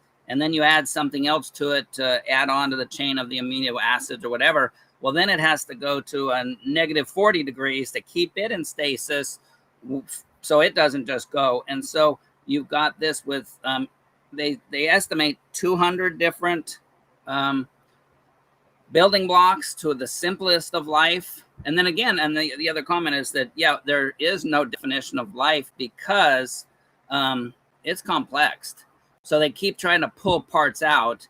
And it's like, well, how many parts can we pull out before something? And pretty well standard that, oh, it's got to be reproducing.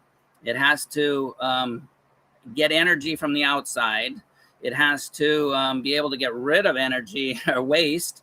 And there's a few things that it has to have to be considered life, even at the simplest.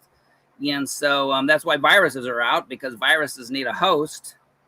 So that's not really a life, they're saying, but now some. So the problem is that the scientists, all the brains, can't even figure out what life is.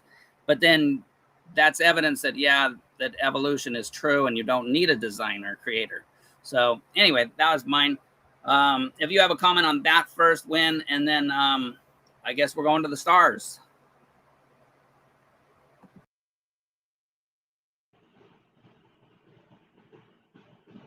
Sorry, no comment on that. No. Hey Dan, how's everybody doing? Let's say hi to Steven too, but he dipped out. Kind of saw you guys were live, jumped in. What's the topic, Ben? I heard last couple minutes about abiogenesis. That's why I jumped in to throw on that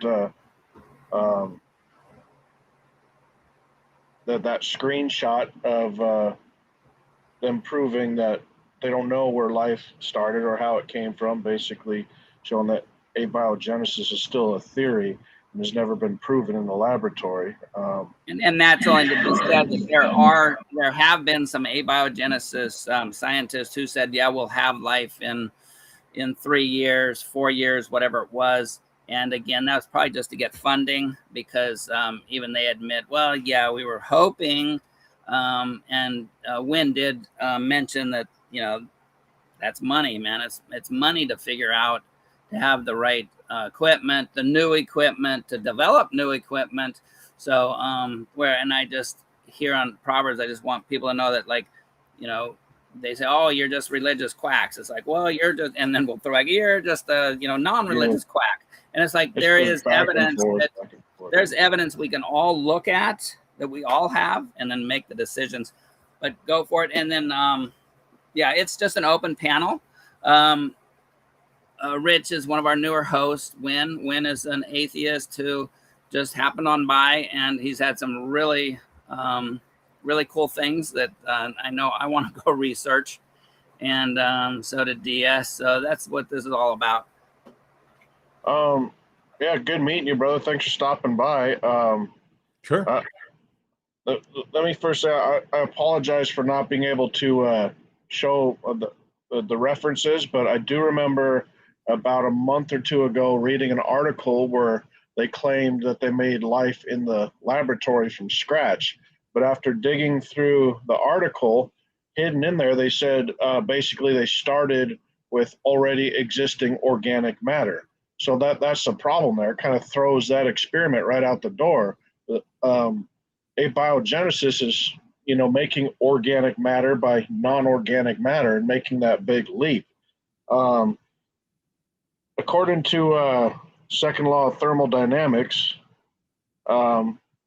it's basically everything moves to a state of disorder. So more specifically, it states that all spontaneous processes in the universe tend towards increasing entropy, which is a measure of disorder or randomness. This means systems naturally move from a state of order to a state of greater disorder. So adding energy or heat to anything, basically, it becomes destructive. We can go into, you know, the cosmology from this point as well as life. It shows, I have a whole lecture on why I don't believe that the universe expanded from a singularity. Basically, the gravitational well caused by all the matter in the universe would be too strong for it to expand from itself. But we won't get into that right now. It's a little too more detailed. But anyway, like from the Big Bang or whatever, again, I don't agree with it. If everything tends towards disorder, as soon as it happened, everything would, you know, decay. Nothing would organize into the planets, into the stars, into, you know, even life as we know it. that I think shows evidence that something had to organize it and construct it and design it and put it together specifically. Sure, and I think. Oh, I don't. Sorry, I didn't mean to I interrupt. was go ahead. Oh no, yeah. Rich is new at this, so too. It's we all get carried away, and you're being so polite. That's cool. Rich, if you say one statement, let him go. Okay. I'm gonna run the Bible study. Can you run it till Stephen gets back? Is he coming back? I'll do my best. Yeah. He said he was. I mean, I wasn't planning on sticking around for another hour and a half. I got stuff to do. I can hang out. He said 15 minutes, about half an hour. No. So you can shut it down though if you got to go. And again, let Mr. Wynn talk a lot, because I'll be listening later on, and I've heard all the stupid things you and I say. I want to hear some new Is that things. why you never show up for our Sunday night thing anymore? No, I'm working. I came tonight. It's been 100 degrees here in Northern California and Bay Area, so it's like I'm getting off early. And then Stephen, well, your computer should be in an air-conditioned room anyway, so you have no excuse. Well, but if it's not it's just that's why I'm here. I'm in a room with a fan, but otherwise I'd be out working. All right, guys, carry on. Nice meeting you, Wynn. And then there's somebody in the audience. Anyway, I put his comments up there and commented a couple times. Welcome to him too. And we'll see you all. God's best. Have a good night, brother. Thanks, Dan. Yeah. You're probably much more educated on like thermodynamics than I am. One thing though, I thought thermodynamics were in closed systems, and where it's like it's isolated. So if you take a system and you isolate it from the rest of the universe, things will fall towards disorder. But if we look at something like the Earth, because there's either energy or heat from the core or sunlight coming in, it's no longer a closed system, which is why we can see order appearing. And yes, eventually, like the universe is closed, so the universe will eventually go towards disorder. But for something like the Earth, that it's not a closed system, so there can be energy coming in to create order.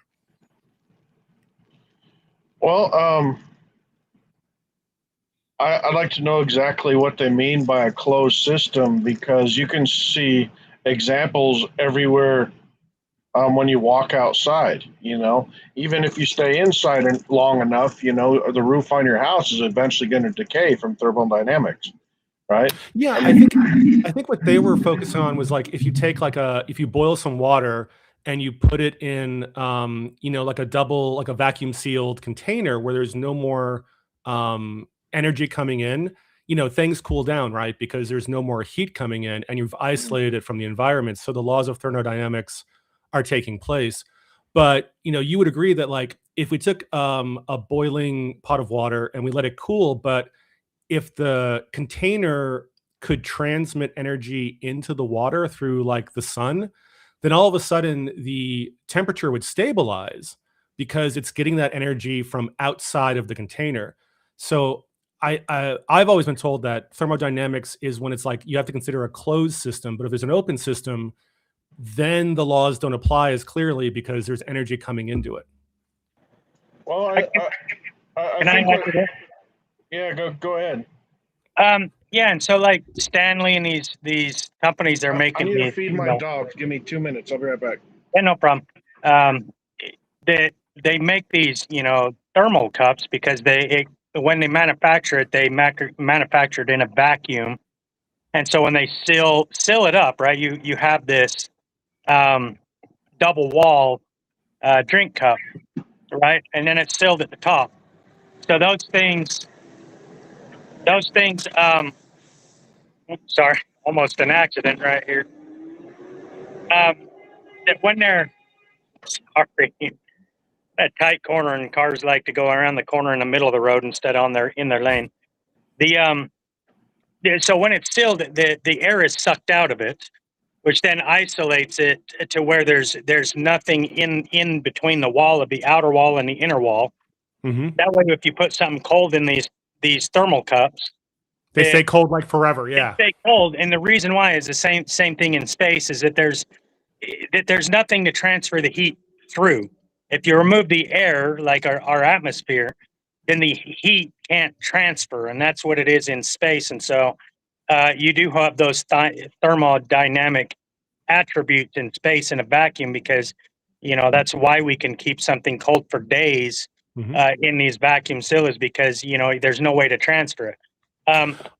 Another example is my water bottle here was fully iced just an hour ago, but I'm in Hawaii where the humidity is really high, and so I don't know if you can see it, but they're just dripping water that comes off the outside, because the water is being drawn to the cold ice, and it's sucking the moisture out of the air. But water, will transfer heat faster. Well, it can, right? So because it's a thicker, it's a denser material than air is, and so there's Air is different a poor levels. conductor of heat. Yeah.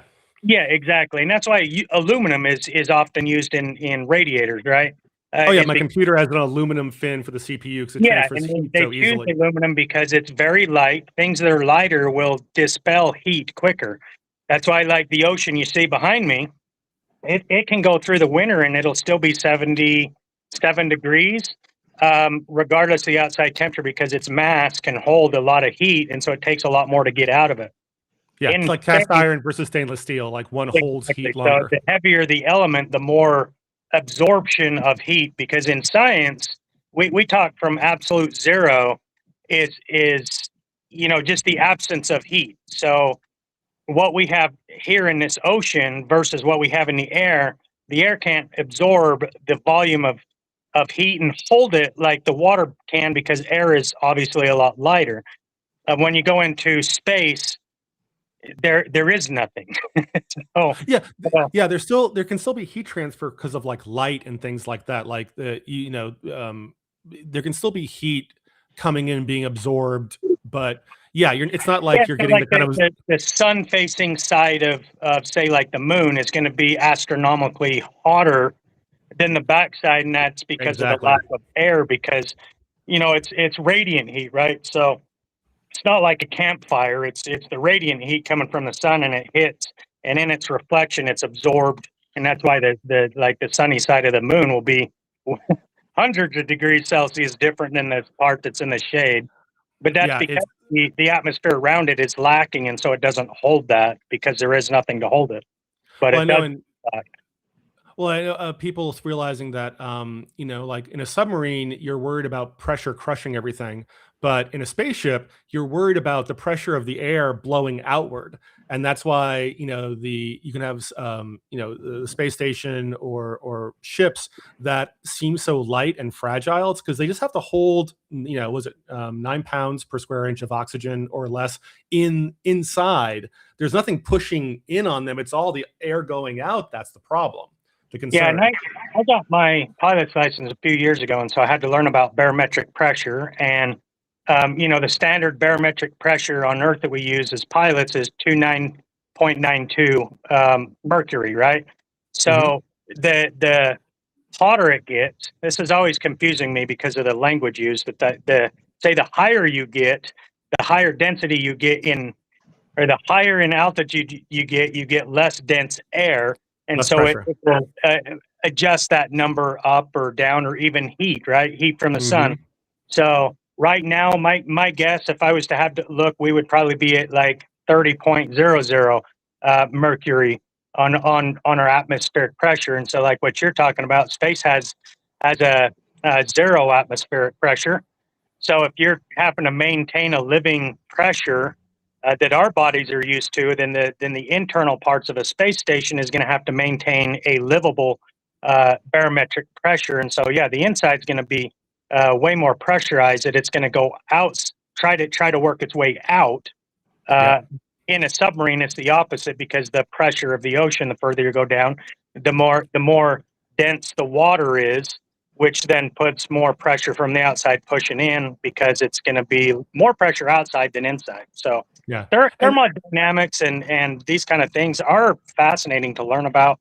I have to learn about that as a pilot. If we're told to fly at an altitude of, say, 10,000 feet, and we have the wrong barometric setting, then we think we're flying at 10,000 feet, and we might be flying at 9,000 feet because of our difference in that, which may put us in the path of a plane flying at 9,000 feet. Yep. So barometric pressure, it's people don't think about it unless you're in that kind of world, like flying a plane. You have to know so you don't hit another plane. And theories of creation, are you back? Yeah, I'm here. I was just letting you guys do your thing. Oh, sure. So, and again, like I think you know more about science, but I went to the Wikipedia page on the laws of thermodynamics, and one thing it says, it's when it talks about what laws of thermodynamics characterizes, it says thermodynamic systems, and it says a thermodynamic system is a body of matter and or radiation separate from its surroundings that can be studied using the laws of thermodynamics. So any talk of thermodynamics is about a body of matter or radiation that's closed off from the environment. And if it's not closed off, if it's getting energy from other places, then these laws don't apply as simply, I think, as they would if it was closed off. I'm processing what you're saying. I mean, I Sure. don't still see a difference because, if something's going to get energy from somewhere, it's still going to, degrade it in one form or another. It's still going to wear down. That energy is still going to move. Like the particles are still going to be more active. I don't see how that still keeps it from, tending in that direction, if that makes sense. Sure. I think the way I think of it is that if there's energy coming in, you can stave off the entropy longer, right? So an example I would give is if you take a plant, you put soil, you give it oxygen, and if it's getting energy from the sun, it can grow, right? Because energy is coming into the system. Even though entropy does apply, to the universe, eventually everything's going to wind down. But for now, that seed can grow because there's energy coming in. If you close that plant off from sunlight, oxygen, you isolate it, you remove it from any kind of energy coming in, then entropy rules, right? Everything starts to break down. There's no way to rejuvenate, to grow, to create order, or to maintain order because you've removed it from the system. So I think by and large, yes, the universe is tending towards entropy because as far as we know, there's no extra universal energy coming into ours. We're on a clock, right? It's going to wind down in how many billion years. But for now on Earth, if there's energy to be had coming in, then order can be created because we're not isolated from the rest of the universe. We're not isolated on the planet. We have energy coming in from below the ocean, from the crust, and from above in terms of the sun. And so that's my only point about entropy and thermodynamics, about closed or open systems. Well, I don't know a lot about biology. My I guess preference is cosmology and physics and stuff like that. But sure. The thing you mentioned about like a seed, and then eventually so what happens is those things eventually that they do wear out and do die. Mm-hmm. If you can completely close that system off, then you can get rid of the aging process. Oh, well, I got a phone call coming. I got to tell them to hold on. No worries. Where was I? If you can close off that aging process, well, I think that's why our bodies, one reason we're designed, for our cells to replicate. Gee, like rush hour, everybody's calling me at once. No worries, man. Where was I? I think aging, I think that's why our bodies need to replicate, because our cells eventually do wear out and decay and die, and then they're replaced with other cells. And that's why we die after 90 years and such like that, because we have that energy that is completely coming back into our system, and it's wearing us out and breaking down. And that's why I think, plants and other organic materials and whatnot actually do go through the process of self-regeneration and growing, because that they're wearing out. And that's, I think, one thing that we can't figure out is how we're replicating, again, biology isn't really my strong suit, but Yeah, and I think a lot of it is like the accumulation of errors. You can think of cancer as cells that have kind of gone rogue. They're replicating far faster than they should, and just errors crop in. I mean, we know that they say stay out of the sun because your cells can be damaged by too much sunlight, and that could lead to errors and problems and early aging, and it's complex. I think that's one of the biggest things is it's just how complex science has gotten. It's not a bad thing. Oh, no, but it's just there's so many moving parts, and I think sometimes it's hard to keep track of everything. And given, someone was doing a great story about string theory. There's a great scientist. I don't know if she's still in science, but she did this great video series on why, among other things, string theory kind of pissed off people and gave science a bad name, because it was one of those like string theory is going to solve everything. String theory is going to get us from quantum physics to the formation of galaxies. And they said that every 10 years for like 30, 40 years, right? And money was spent and people changed their careers to try to work in this.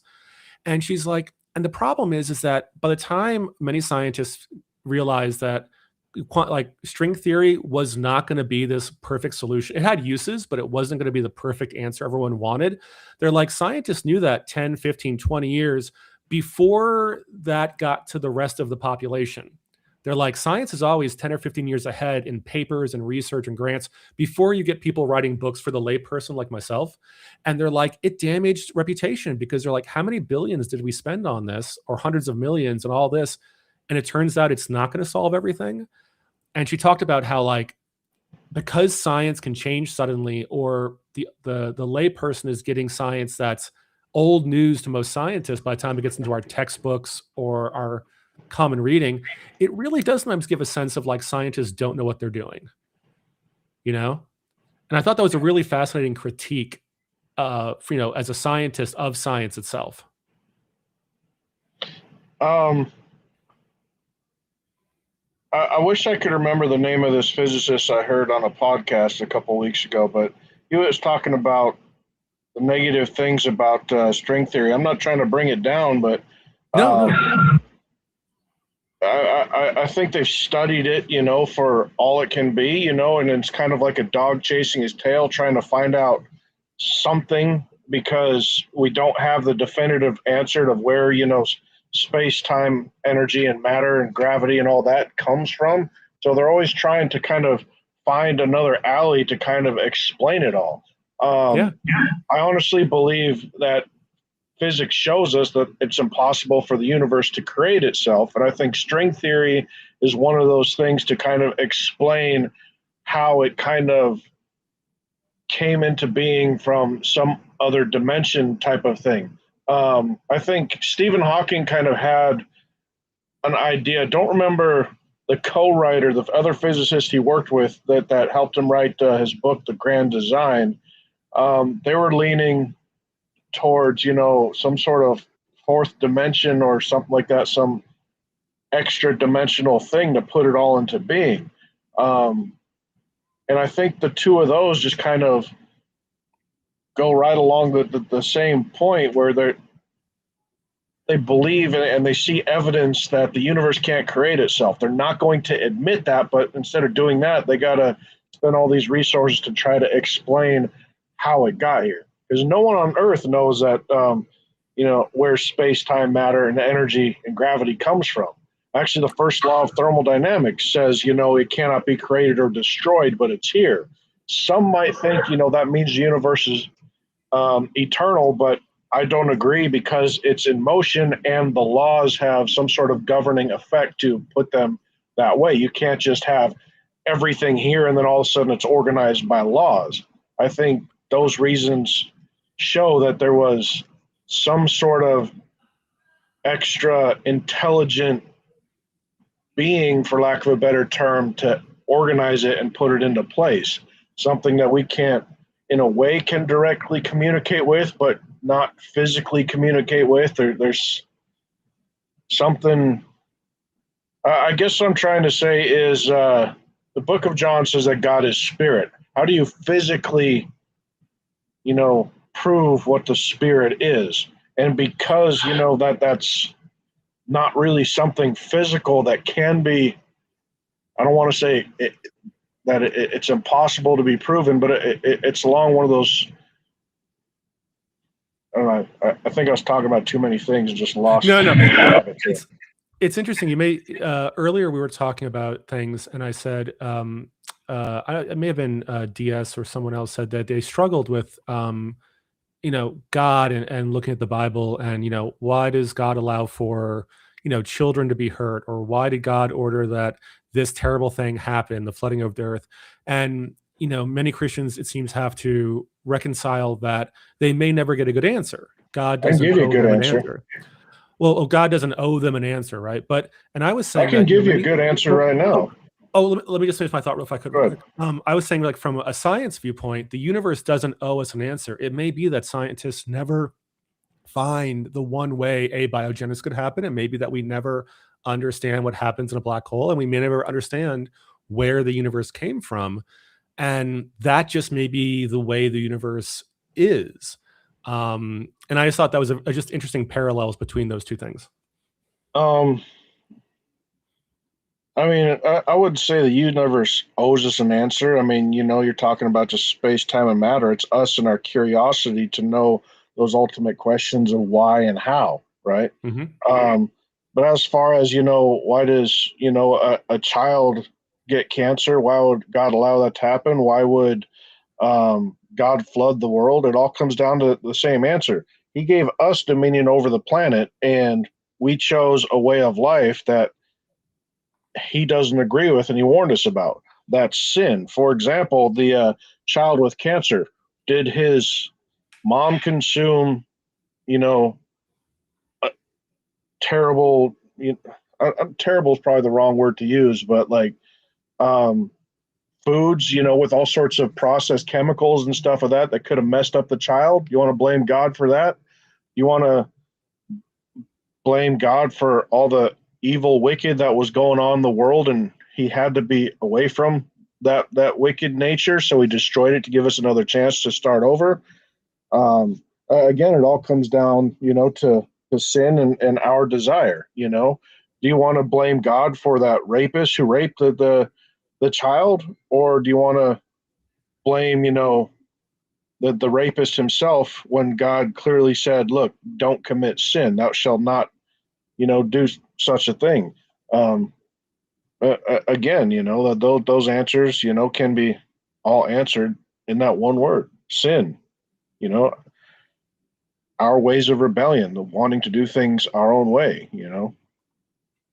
But yeah, I think there is evidence, of how the universe created. We just gotta look at the invisible attributes that are out there, and within the laws of physics and stuff like that.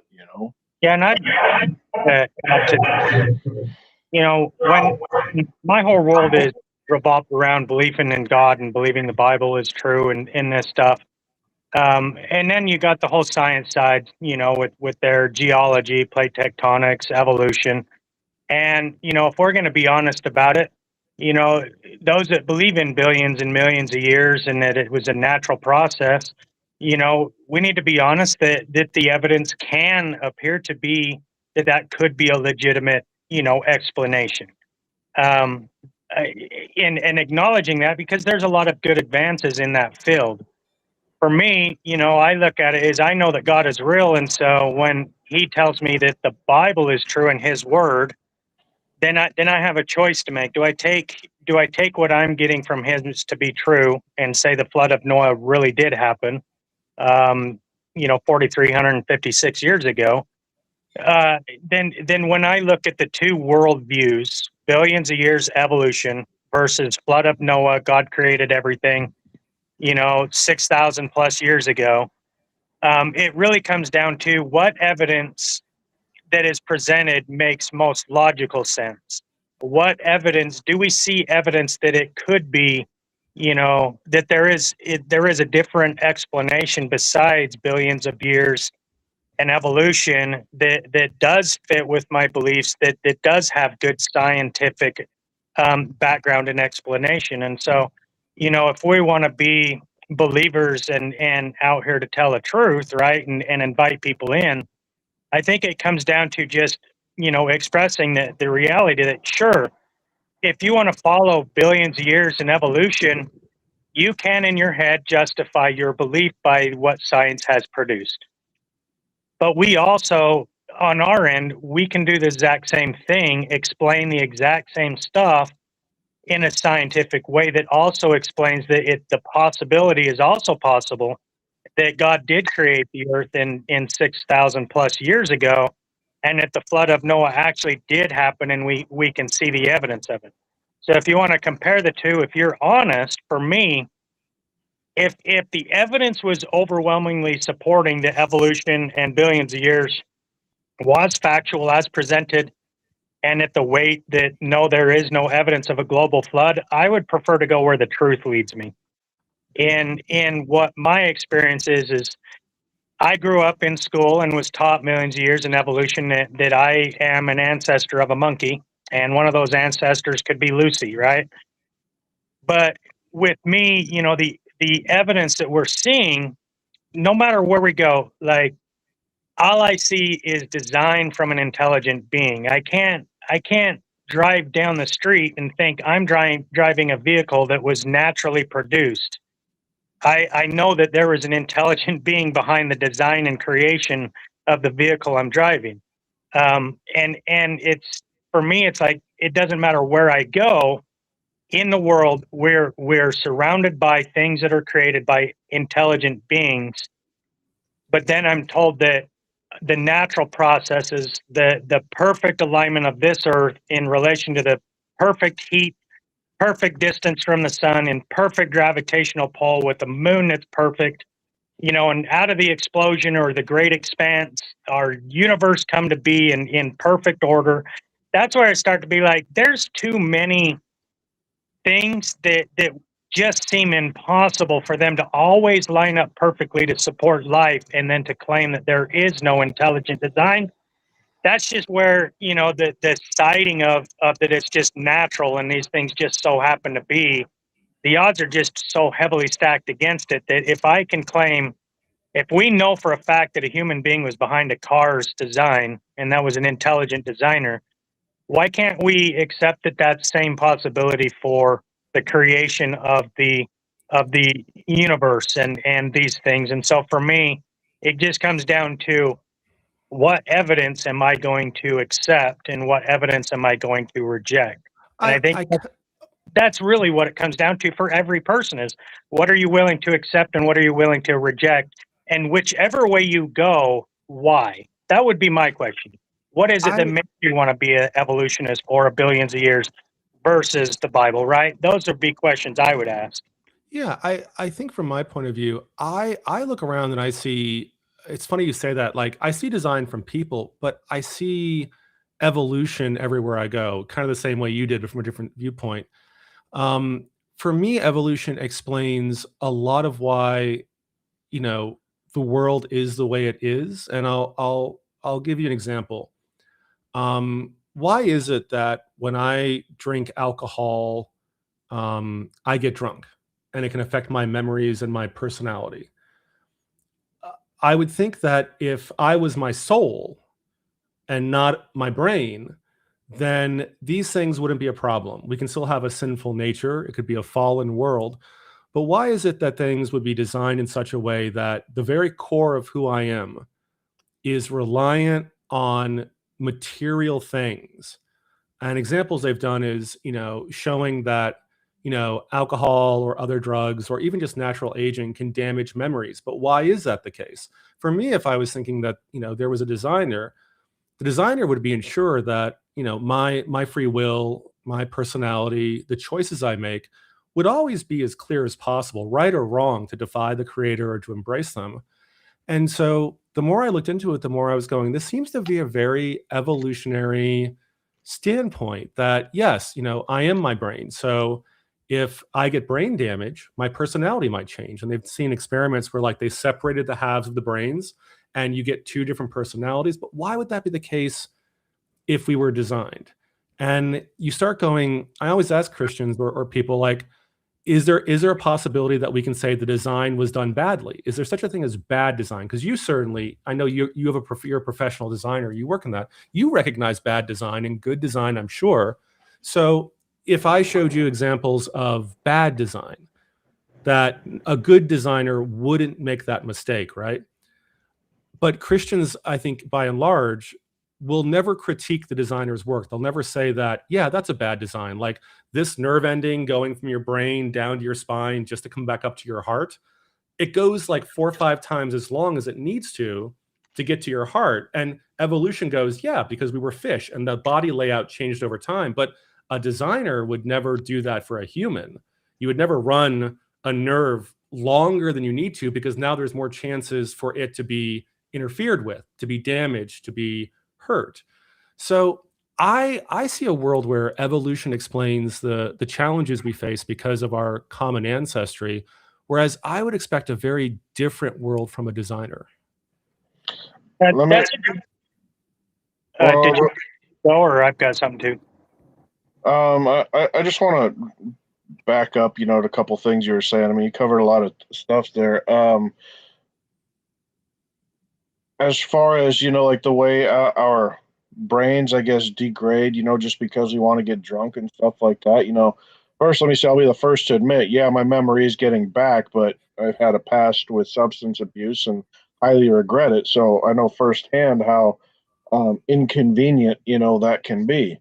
But in the beginning, when God created the world, he created it to be perfect and created us to be perfect. And then he made us with, I believe God was wise enough to know that if we had the knowledge of good and evil and we saw the difference in how we could, lie, cheat, steal, manipulate, deceive, and all that stuff, that the world would kind of spin into chaos, for lack of a better term. And so he made us without that knowledge, but still gave us the choice to, I guess, have it, and originally, right, Adam did avoid, or he didn't give into that temptation. He resisted him. And then, it was Eve who came to him, and because he loved her, he didn't want to see her go into a fallen world herself. He, ate of the fruit himself. And since then, we have the knowledge of good and evil, and we decided to give into that temptation. Cain killed Abel, and from the point of being thrown out of the garden, things have spiraled downwards to the point where, look, we do, desire, to get drunk and get high and stuff like that, and does have physical consequences to it. So I don't now, if God made the world the way it is now from day one, yeah, I could say, yeah, maybe God was a poor designer, but understanding that he made it perfect and we screwed it up because, it's all about us and we want life the way we want it and without consequence. And I'm just going to do whatever I want, even though my conscious morality, says not to do it. I can't blame God on that. That's on me. Yeah, and I touched on points is when God created the world, he created it perfect. But then when Adam and Eve sinned, they brought death into the world. And the Bible records, and it shows a progression from basically like an eternal perfected form into a slow descent of degradation. Adam lived to 930 years according to the Bible. And as it goes on, the ages of men was less and less and less, right? And so it went from 900 years to 700 years, 400 years, right? And and it's only really gotten better recently because of the advancement in medical stuff. So the Bible does give an answer. I would say it would be similar along the lines of what you discussed, and saying that, why do we have these things that don't make any sense now? We kind of don't really have the answer to that. We're looking at the evidence and trying to make assumptions based off of what we see, right? But the Bible does show that there's a progression that has been where it's just been degradation, and things have fallen away from its perfect design. And so maybe some of these things are explained by that, right? That could that long nerve just be because the other thing, just to back up, we do have evolution is proven on a micro level. Adaptation or changes throughout time, we do see these changes. We do witness these things because of the degradation over time and mutations and things. And so, sorry, I don't know what it is about this corner, but people can't drive in their lane. But that's just what I wanted to touch on. Is the same thing that he was saying was that the Bible does tell us that things have gotten worse over the time, and if we continue down this path, that eventually the death and the mutation rates, because like I said earlier in this is, mutation has a higher chance of ruining things than it does creating better things.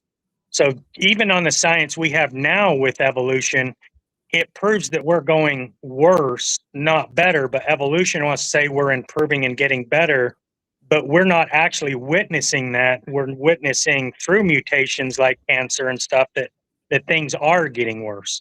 We look at today like Down syndrome, right? It's way worse today than it was 50 years ago. So things are being corrupted more than things are getting better. If we didn't have our medical advances, our lives would be shorter. But we've been able to have medical advances that has corrected some of these things into a better direction. But our geology, I can't even speak, sorry.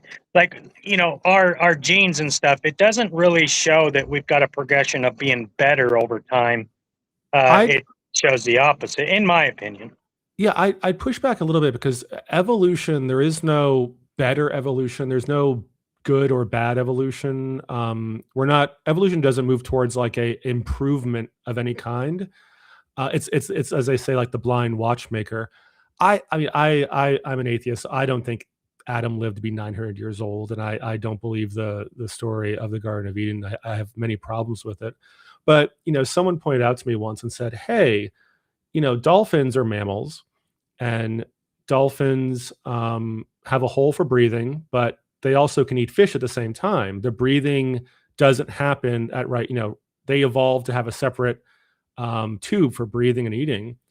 And certainly, if God's a good designer, why don't we have a separate tube for breathing and eating? Because that would just save on choking, right? How many infants, people, elderly choke every year?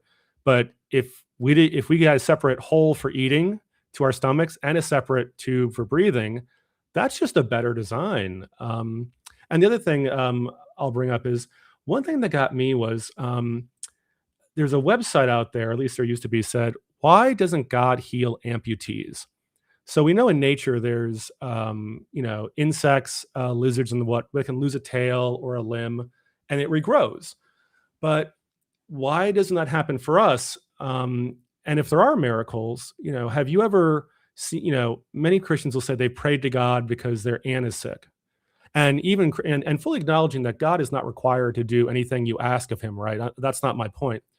But they said it's always interesting because even Christians seem to understand that with the belief in miracles, the raising of the dead, all of these things are possible, but no one ever thinks that someone who lost their leg will have it regrow.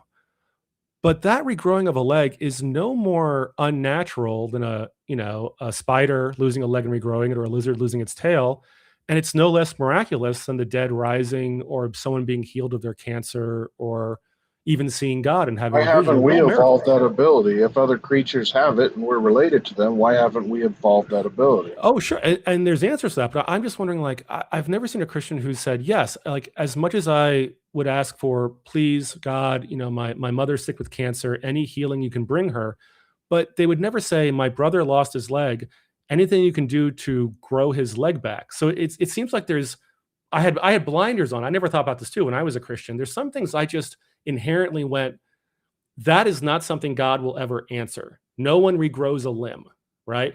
But it didn't occur to me that that's no different for God than healing someone of cancer. So why don't we ever think about that? And for me, evolution answered that, because we're never going to regrow a limb that way, right? That's not in the ability of primates, who we come from. Other animals have a limited degree of that, but chimpanzees don't. The great apes don't have that ability. So I'll never have that happen to me. But for a God, that should be perfectly reasonable to do versus anything else he wishes to bestow on somebody. Yeah, and I want to add to that, because when I was a Mormon, where we were told that they have the priesthood power and authority of God, and that includes the healing of the sick and all Right. this. And like you said, I never thought of it as a Mormon that, well, the church headquarters is really close to the children's hospital. If you really do have the power and authority of God, why don't you just go down the street weekly and heal the kids? Because that's your claim. That's what the power of the priesthood is Yep. for. But yet we don't see that. And I didn't, become aware of that until after I left the church. Is like, wait a second. Yeah, there's kind of a problem here. Why is it that you claim this, but yet you never see them ever heal a single child in that children's hospital? Yeah. And so it exposes these false claims of these people who claim to have power and authority and the gift of the Holy Spirit to be able to heal people, but yet, in this situation, well, if you claim to have it and you're a mile from the children's hospital, why don't you make it a weekly thing and go heal these kids? And it doesn't happen. And so I want to acknowledge what you say, is because, yes, we need to be aware of that. This is a problem, right? And how do we address it? Now, on one side, I don't have an answer for that. If we claim that God can heal and we have the power and authority to do so, right? That why doesn't He do it in every case? But on another aspect that's related and similar, as I've gotten to understand at a different level what the purpose of our existence on Earth is.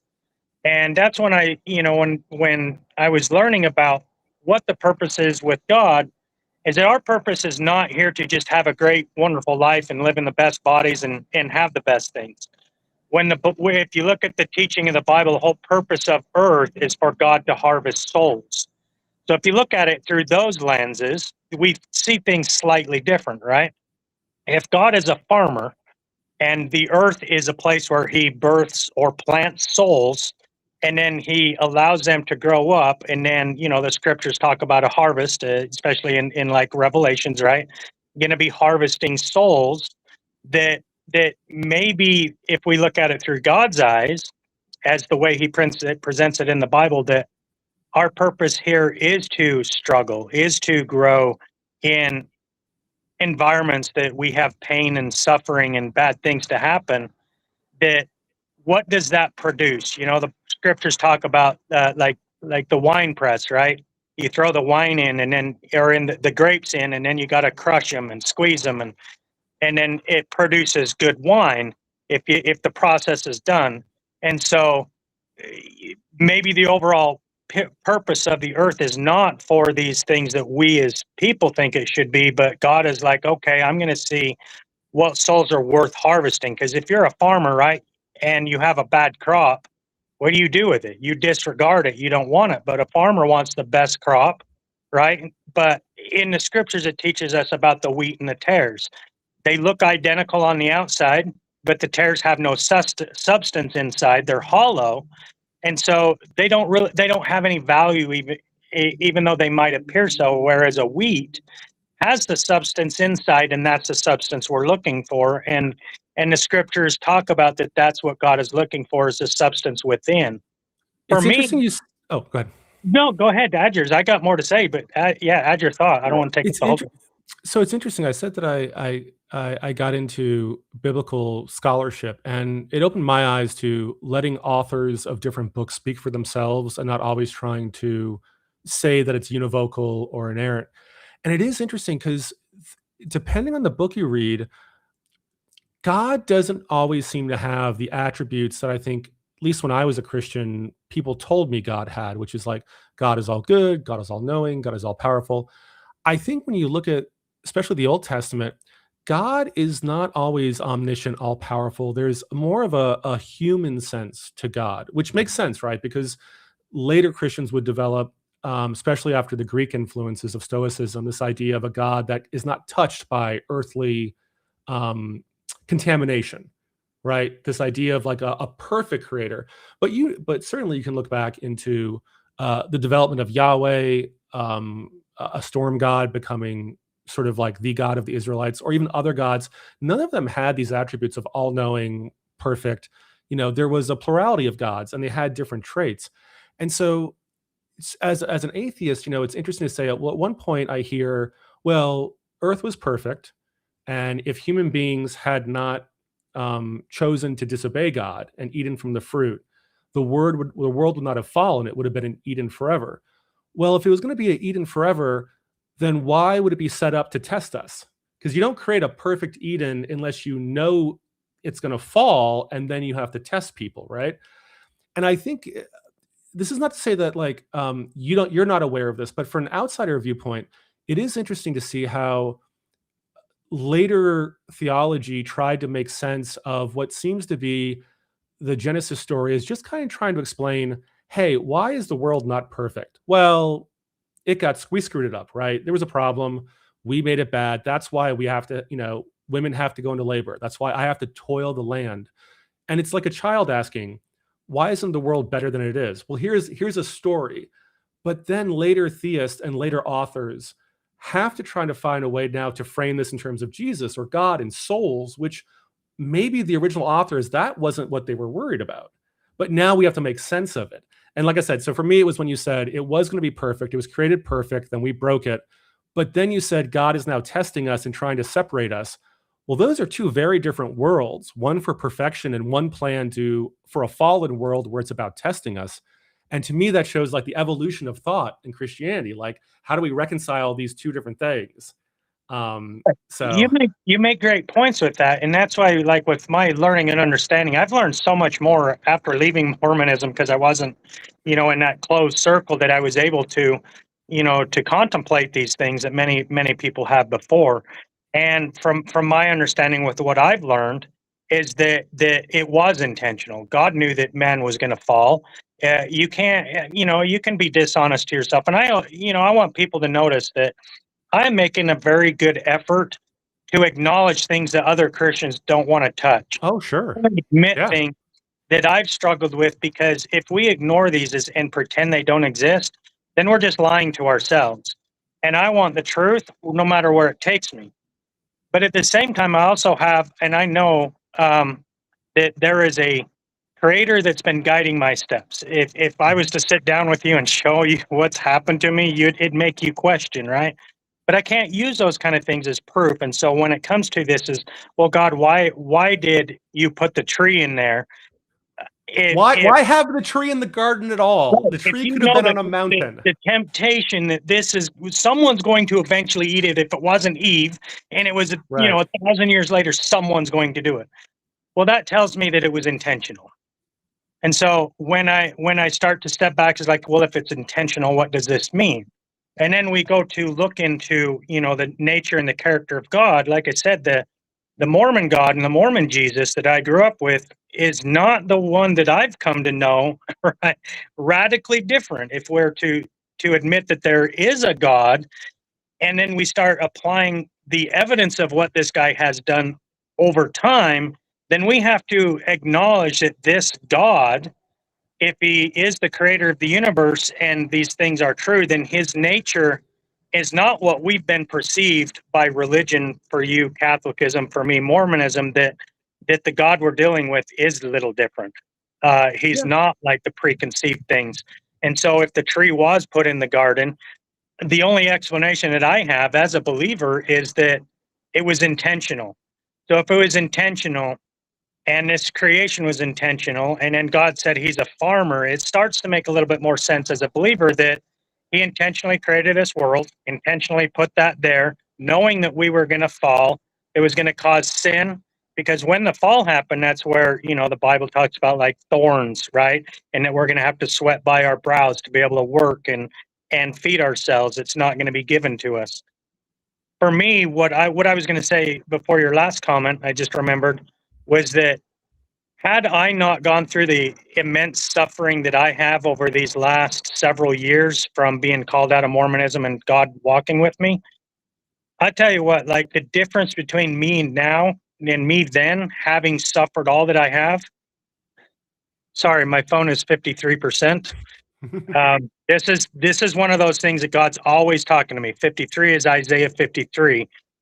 Where God has related me to with our process, we're just like Jesus. And Isaiah 53 talks about the suffering of his servant. Now, I'm not Jesus, but we as believers will often go through things, and take upon ourselves our sin and the crushing. That's what Isaiah 53 talks about, the crushing that the righteous servant went under. And I've been crushed. I have been crushed so much over these years.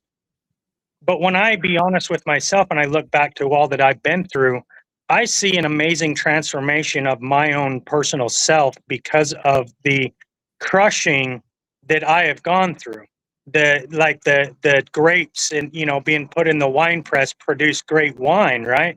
And the what you get out of the crushing is more valuable than what went into the crushing. And I see myself right now as being way better.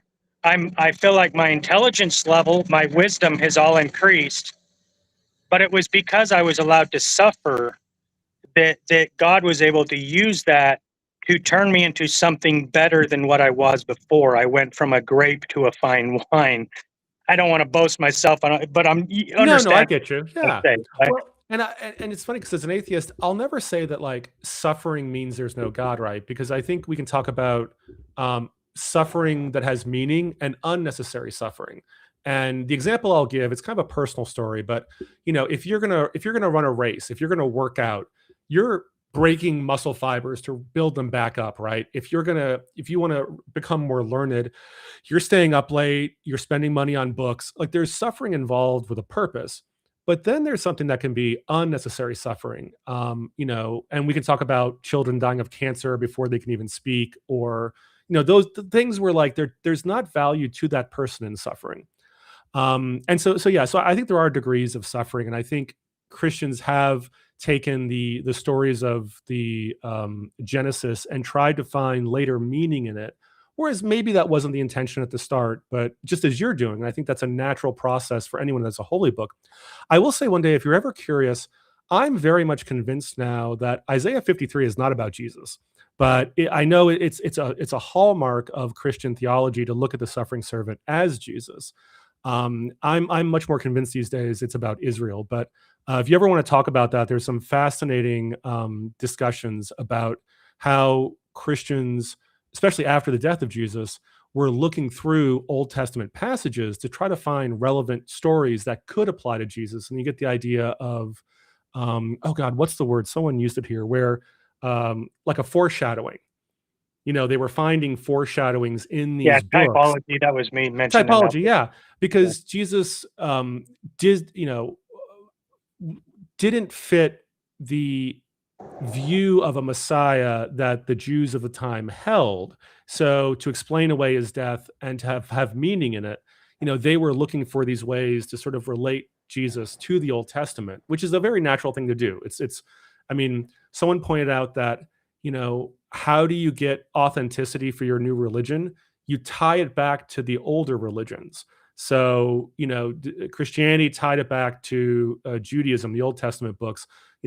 Islam is tying Jesus going back now. Mormonism, if someone came out and basically told you, hey, there was a guy that died and sins forgiven, but they were like, yeah, but I have no Old Testament books. I'm just telling you about this experience.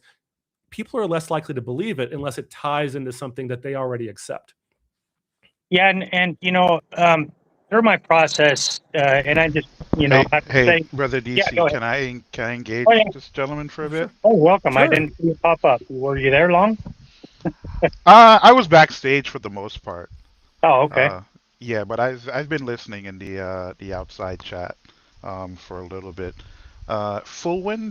Is that the foul win, A or is it Falwyn, full? yeah. It was an old World of Warcraft name, so it just happens to be there. But yeah. Okay. My name is Dean, or you Hey, can call Dean. me Batman.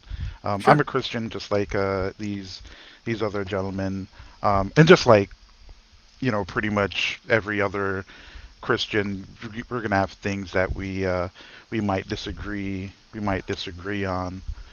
Um, so you spoke a little bit about the issues when it comes to Isaiah chapter 20, no, Isaiah chapter 53. 53. Yeah. Yeah, and you said that you're of the impression that that is not about Jesus. Yes. What I mean is, I don't think the original author's intent was to speak about a specific person. I think it was a continuation of Isaiah where they refer to Israel as Jacob, my servant. There's numerous times, I think 8 or 9 times, where the prophet Isaiah, has God saying, "You Israel are my servant," and so I don't find a good reason to say that when it comes to that particular passage, we should abandon what the author has told us already, that when servant is said, it equates to Israel. But I do understand why Christians view it as a prophecy about Jesus or a reference to Jesus.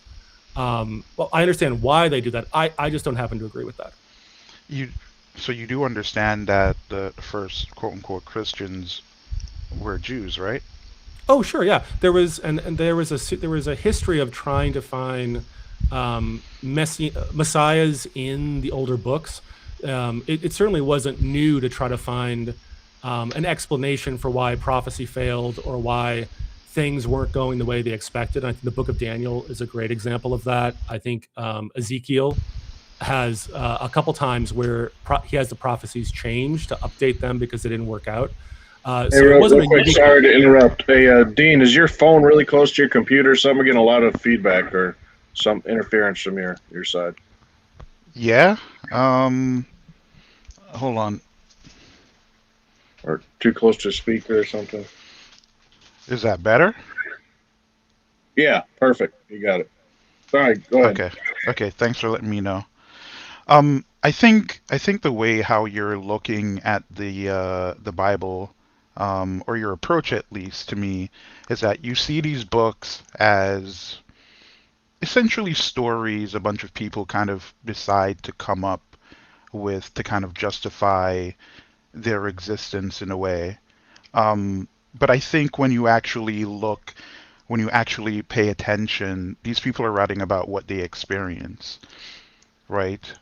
And yes, scribing was a practice in Judaism, right? Some people could argue that it still kind of is.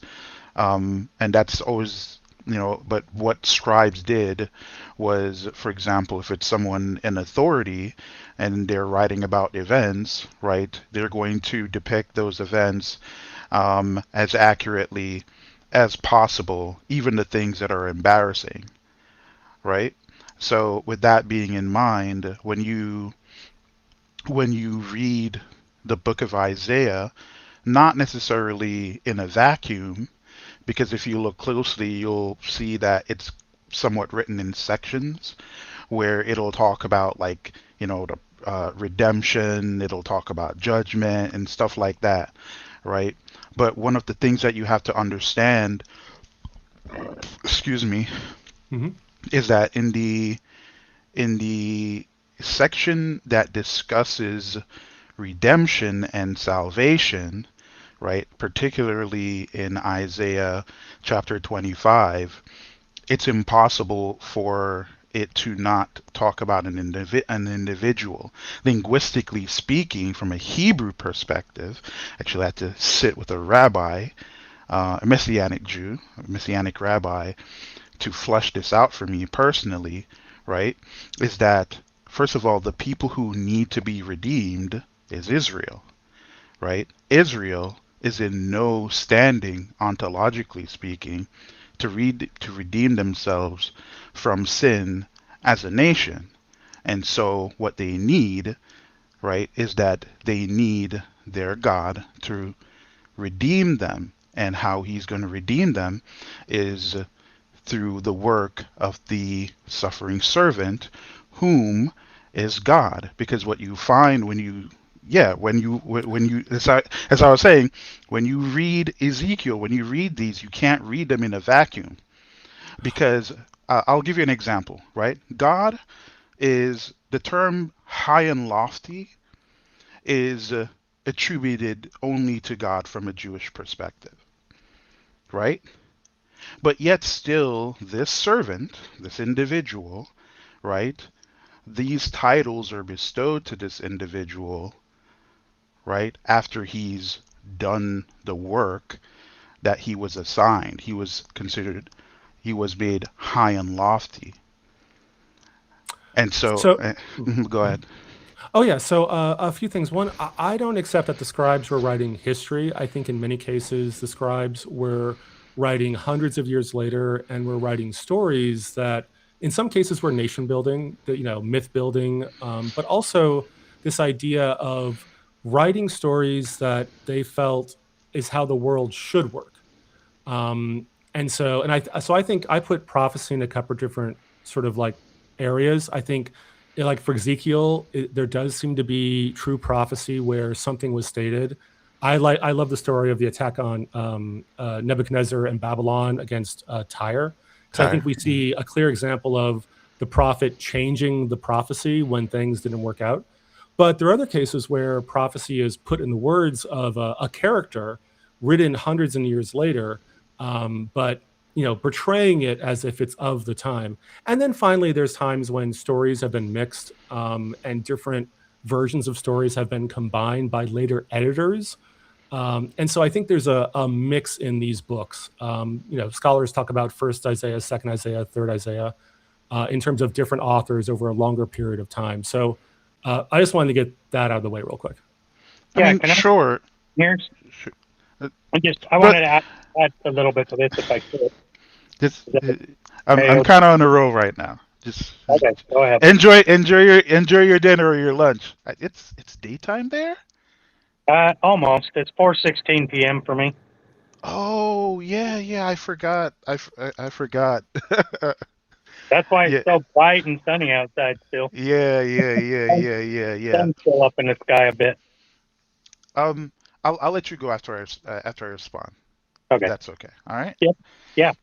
So I understand. I understand what you're saying, Fulwin, but the problem is when you actually look at the textual criticism, right? And you look at you can look at certain things to determine when something was written, right?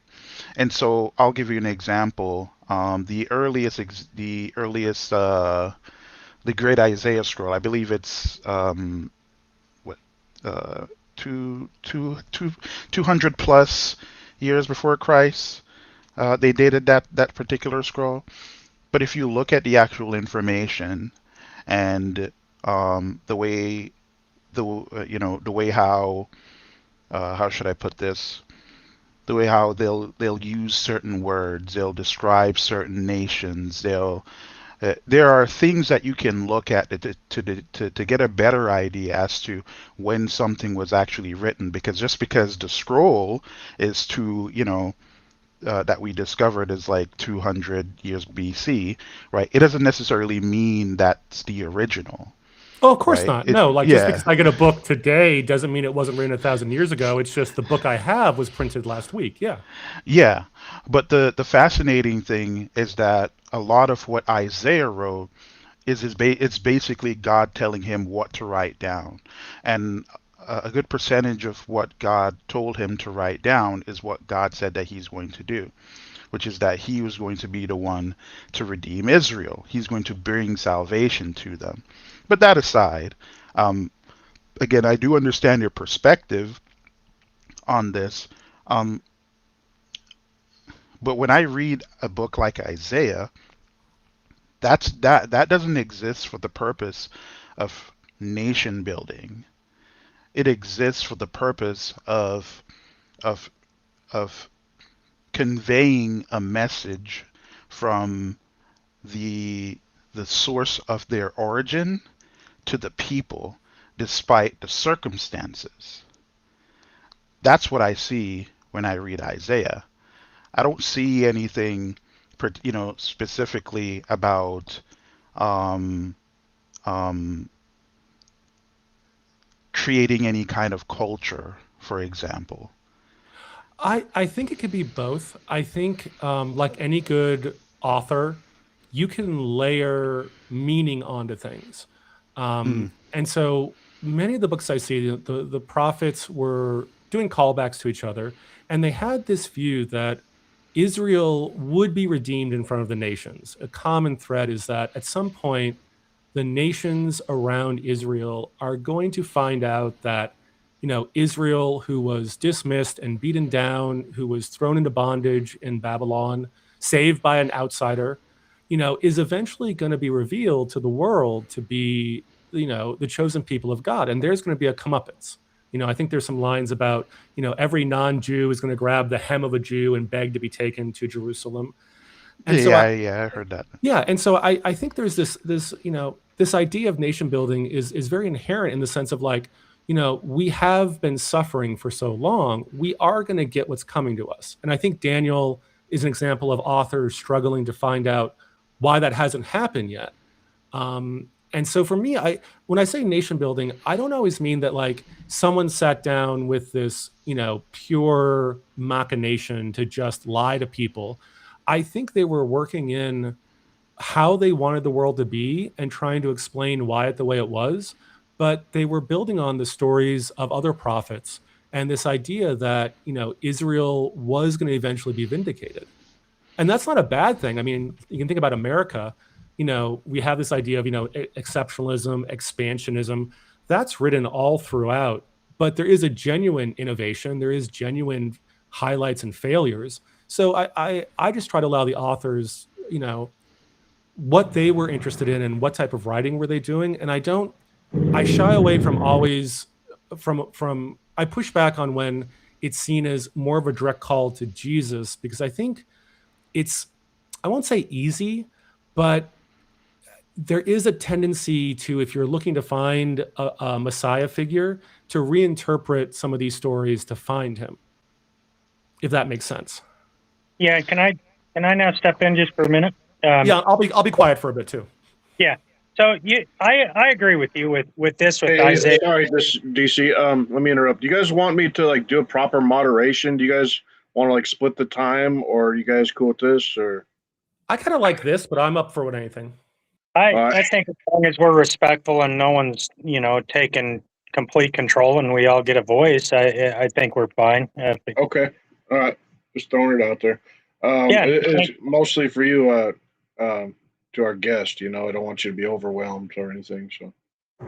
Yeah, and I just have to say, I really appreciate your thing here. One thing I love is having people that maybe are like you that don't necessarily believe, because if you're stuck in an echo chamber, then you're just going to be revolve around the same beliefs and you're not going to go anywhere.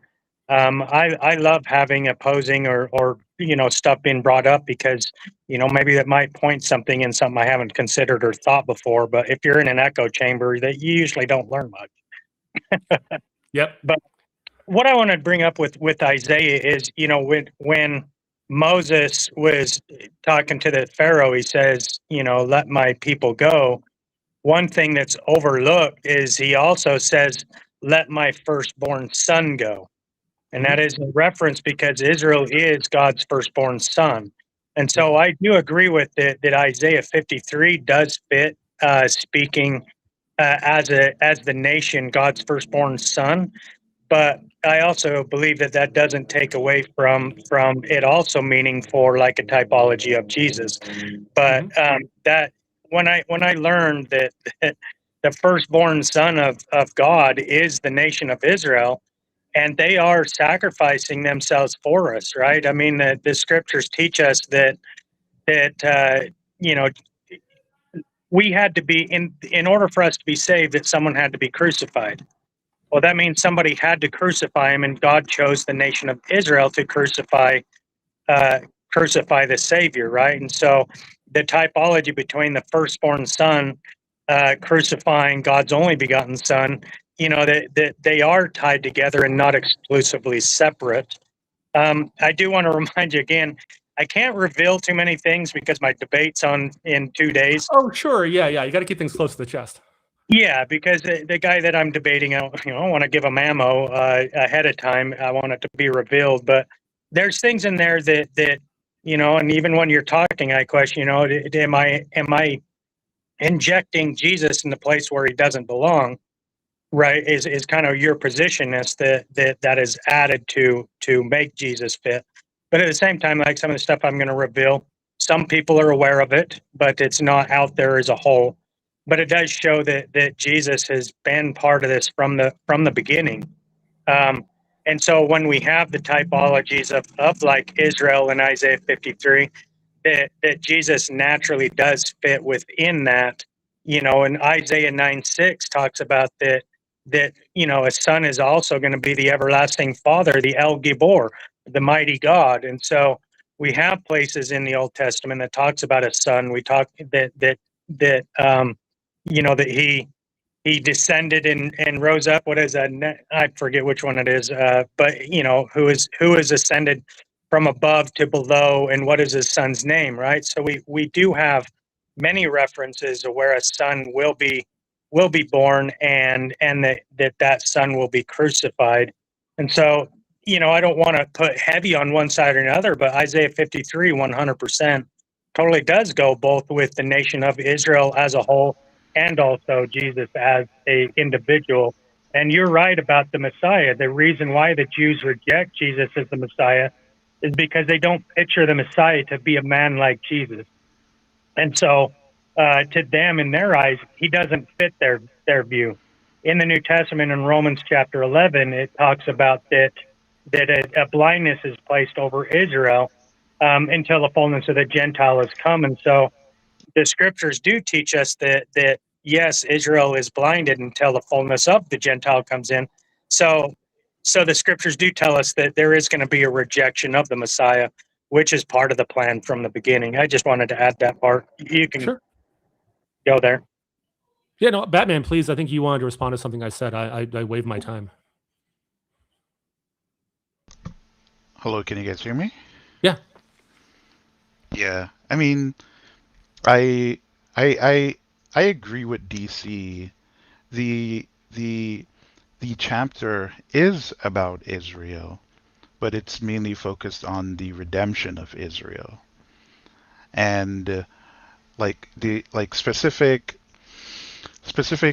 there's specific verses that makes it, Isaiah makes it abundantly clear that he's talking about an individual, and there's certain criterias that's really important, right? Like, for example, part of that is him basically being sinless, right? Had no violence, nor any deceit in his mouth. How he's cut off from the living.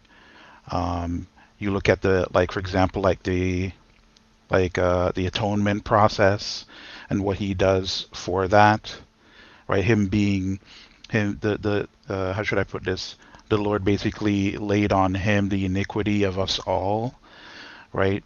So the problem that a lot of people run into when they look at Isaiah 53, basically saying that it's Israel redeeming Israel, from an internal perspective, theologically speaking, that's impossible. My Mm-hmm. understanding is it's about the righteous remnant of Israel, the core of Israel that even when they were in Babylon, still maintain their loyalty and devotion to God when other Jews had abandoned it. And I'll just quote something very briefly, and I know you're more familiar than I am, but when we look at Isaiah 53, at one point it says, let's see here. This is verse 10. Yet it was the will of the Lord to crush him and cause him to suffer. And though the Lord makes his life an offering for sin, he will see his offspring and prolong his days. So that means after the Lord has made his life an offering, he's gonna this person is gonna have children, is gonna have a family, is gonna have offspring, and he's gonna live a long life. His days will be prolonged. Now, to me, if we say, okay, the prophet has said several times that the servants Israel, I can see that going, okay, the righteous remnant is going to suffer. They're to some degree going to be sacrificed, but that sacrifice will be a redemption for all of Israel. But they're going to have children. They're going to survive. And not only that, but their lives, their wealth, their health will be prolonged because they were righteous, right? Because they held faith with God throughout all the trials and tribulations. And when I've seen Christians address this, they'll often say, well, yes, Jesus died, but he lives on in the spirit world, or he came back to life, and that's prolonging his days. That doesn't quite sit with me. But then if you say, well, what about his offspring? Because the word there, I think, is seed in Hebrew, and it's almost always used to be like your children, your offspring, right? Yeah. Christians have said, well, that's the church, or that's Christians. It's not a biological seed. It's meant to be a spiritual seed. And that's where I start going, well, yeah, if we start saying something that in most connotations means your family, and we say it's spiritual, I see a lot of like making things fit. It's like, if you look at it this way, it could mean. And so I'll just say that, like, I understand why Christians are drawn to this. I just still think it fits Israel better, if that makes sense. Okay. Let's do this. Sure. Pretend Christianity doesn't exist, right? Okay. Keep in mind the context is that the reason why Israel is in the situation that it's in is because of sin in the first place. And at that point, no one is deemed righteous because everyone has broken the covenant. Now, if it's a situation where them as a nation has broken the covenant to the point where God scattered them, well, destroyed and scattered them, right? And he didn't single out a remnant, for example, like in Ezekiel, when God is leaving, the glory of God is leaving the temple, right?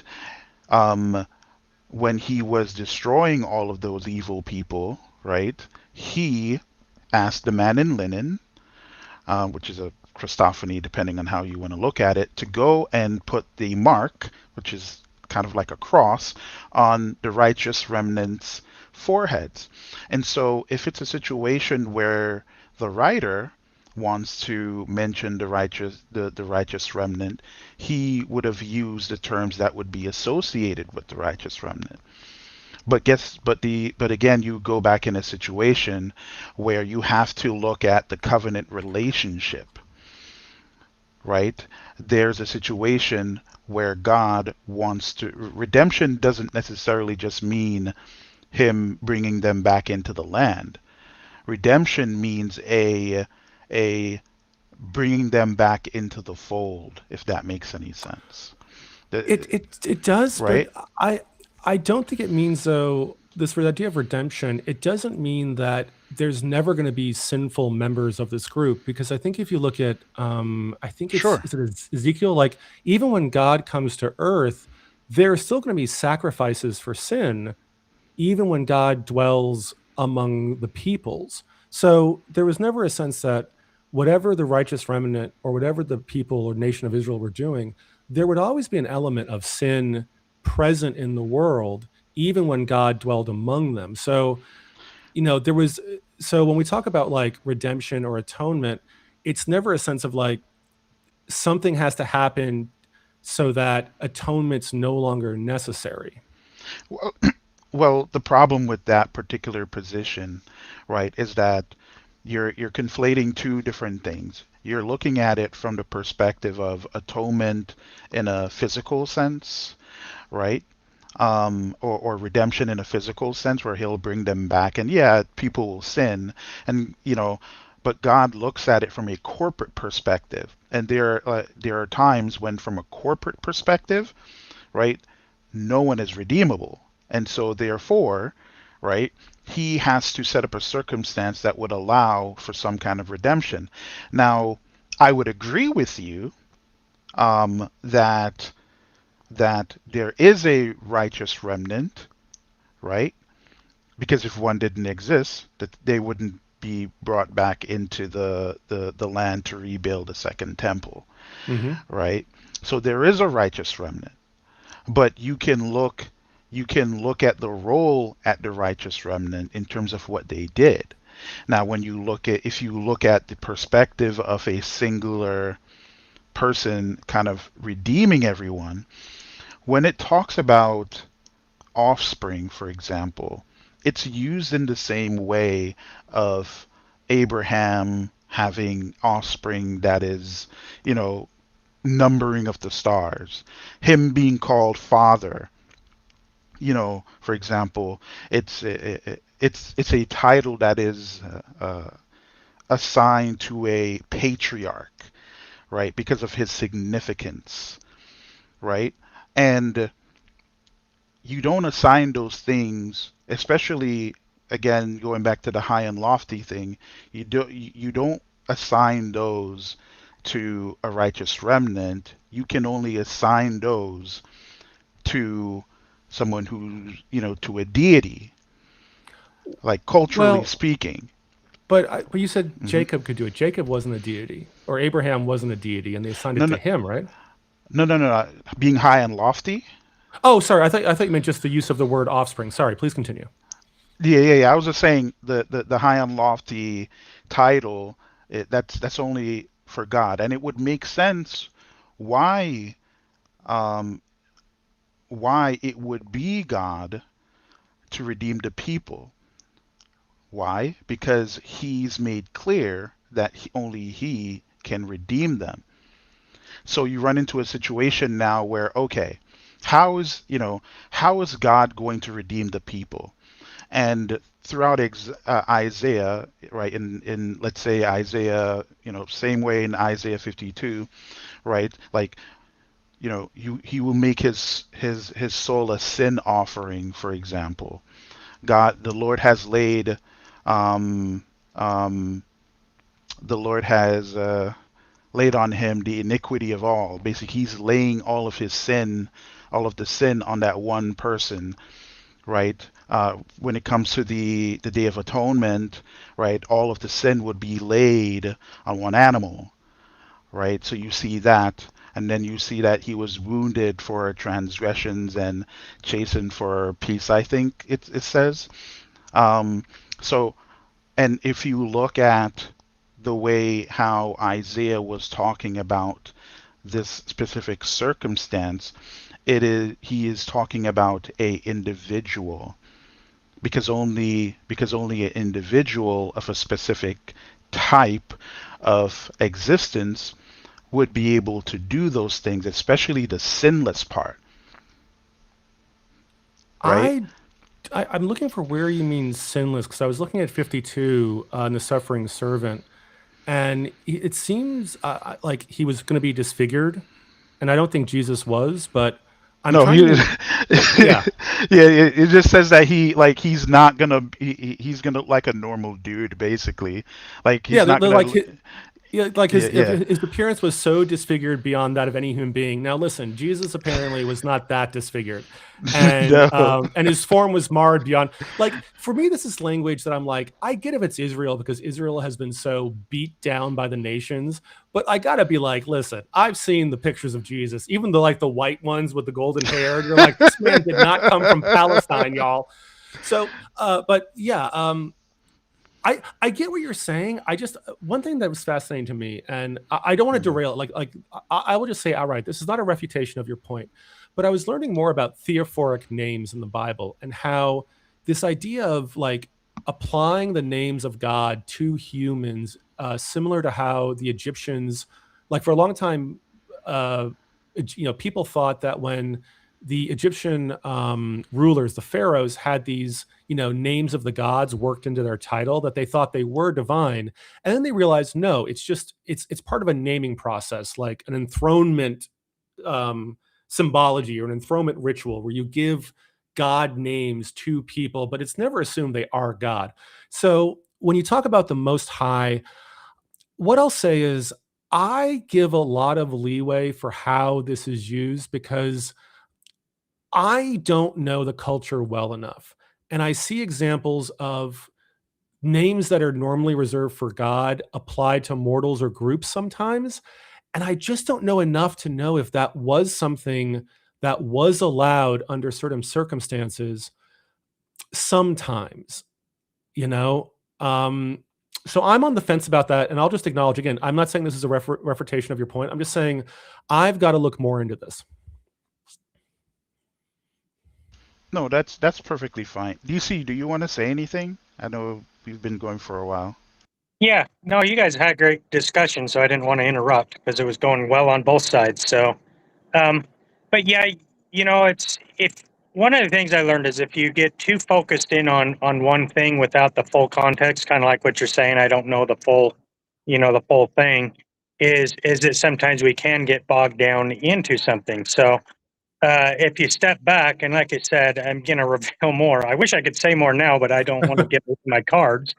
But we do have many places throughout the Bible where, let's say, Yod Hey Vav Hey, what right? Yahweh says that He is the Savior, and the consistency between Jesus, what we see in the New Testament, is tied to the Old Testament. In that the Savior, of us, of the world, is also the God of Israel. And so, we also learn that the salvation is going to be given to Israel, that Israel will be saved. And one of the things that I loved is my walk with God. God started having me learn biblical Hebrew, and then He's like, if you want to get to know me, you need to get to know the culture.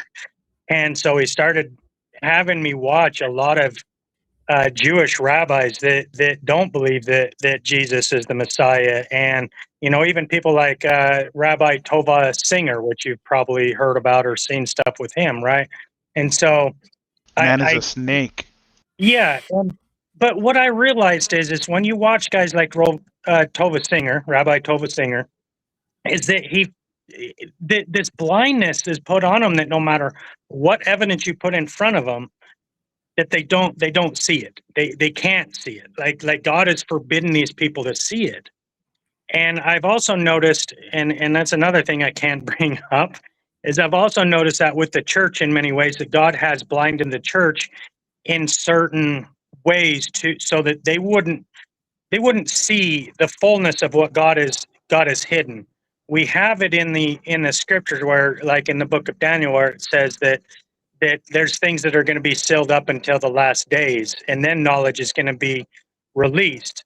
And so when we're aware of situation where God is in control, because that's one thing He drilled into my head, He's in control, that people believing that Jesus cannot be Isaiah 53, the way I'm stepping back and like, well, is this possible one of those situations where God said, I'm going to blind people and I'm not going to let people see the truth? Because if they did, then it will mess up God's plan, right? And that does create some conflict if you want to go down that path. But what I'm doing is I'm bringing up that people will be blinded even if the evidence is right in front of them. God also, Proverbs 25:2, says that it's the glory of God to conceal a matter, or the honor of God, or glory, I'm getting mixed up here. Glory of God to conceal matter, and an honor of kings to search it out, right? So we also know that God is concealing things for intention. And so when I'm looking at what God has revealed to me, and there's things that He doesn't want me to share yet, which is kind of frustrating. It's like, man, if I could, it would make a lot more sense, but the time has not been revealed. But when I look back, from Genesis to Revelation, there's consistency through the entire book. If you want to make the claim that New Testament authors, they were Jewish people, right? They knew the culture, they knew the system, they knew all these things, and so could they create something that aligns with the New Testament if they wanted to manufacture something. Yeah, that's possible. But at the same time, we see evidence in the Old Testament that is highlighted because of the authors of the New Testament bring forth things that were not necessarily seen or perceived from the Old Testament. So not necessarily adding new revelation to what we see in the Old Testament, but enlightening what was already there. And that's, some of my stuff I reveal on Saturday is just that. We're not inventing something new, but what we're seeing is that those things that may be hidden now come to light. There's no disagreement with it. It just adds to the complexity of what God ordained at a certain time for things to be revealed. And so when it does come to different stories like Abraham, I think it was earlier in this show, I sometimes forget when I say things, that Abraham, in Hebrew, with that story with Jesus and the wood on the back, right? And in the Hebrew it says Yiro alo, which means that God will present himself in the future to be seen as the sacrifice. If that revelation there isn't talking about Jesus and the nation of Israel, that doesn't fit in that situation. That Israel isn't going to be crucified in 3 days. Like there's things that don't fit in that, and where is God going to be seen, right? That if God is going to be seen in the future as a sacrifice, then it's not going to be the nation of Israel that's going to be sacrificed. See what I mean? There's a little bit of difference. So when you add multiple things together, that there's going to be a son, and the son is also the everlasting Father. Isaiah 9:6. We have Isaiah 9:6 with Yod Hey Vav Hey saying that I am your savior. And then we have this character come on board in the New Testament that fulfills these things exactly, how they've been prophesied. Like when Moses and Aaron was instructed by God to take a lamb on the 10th day of Nisan and then inspect it for 4 days, right? And then in the twilight on the 4th day, that they are to sacrifice the lamb. I would like anyone to look at the impossibility it would take for a person to force that prophecy to be fulfilled exactly when Jesus fulfilled that. He rode in on the donkey on the 10th day of Nisan, and then he was inspected by the Sadducees, the Pharisees, and then later at the end by Pontius Pilate, right? But what we find in that is that Pontius Pilate, what did he say? I find no fault with this man, and he washed his hands from it. And then he was crucified on the 14th of Nisan, because Passover being the 15th, the next day they needed him crucified and then down off the cross before that. Jesus, there's no way any man on earth could have forced that to happen, yet it happened exactly as prophesied. Yeah, I would say from my viewpoint, one, the authors, I think in the New Testament, could have aligned the dates to make it seem like it happened. I don't take the New Testament authors as historians. I think they were written decades after Jesus died. And so trying to work that in would be a good way to say, oh, it was on this date, because who's going to prove you wrong? But I thought Jesus celebrated a Passover meal. So Passover would have happened before Jesus was crucified, right?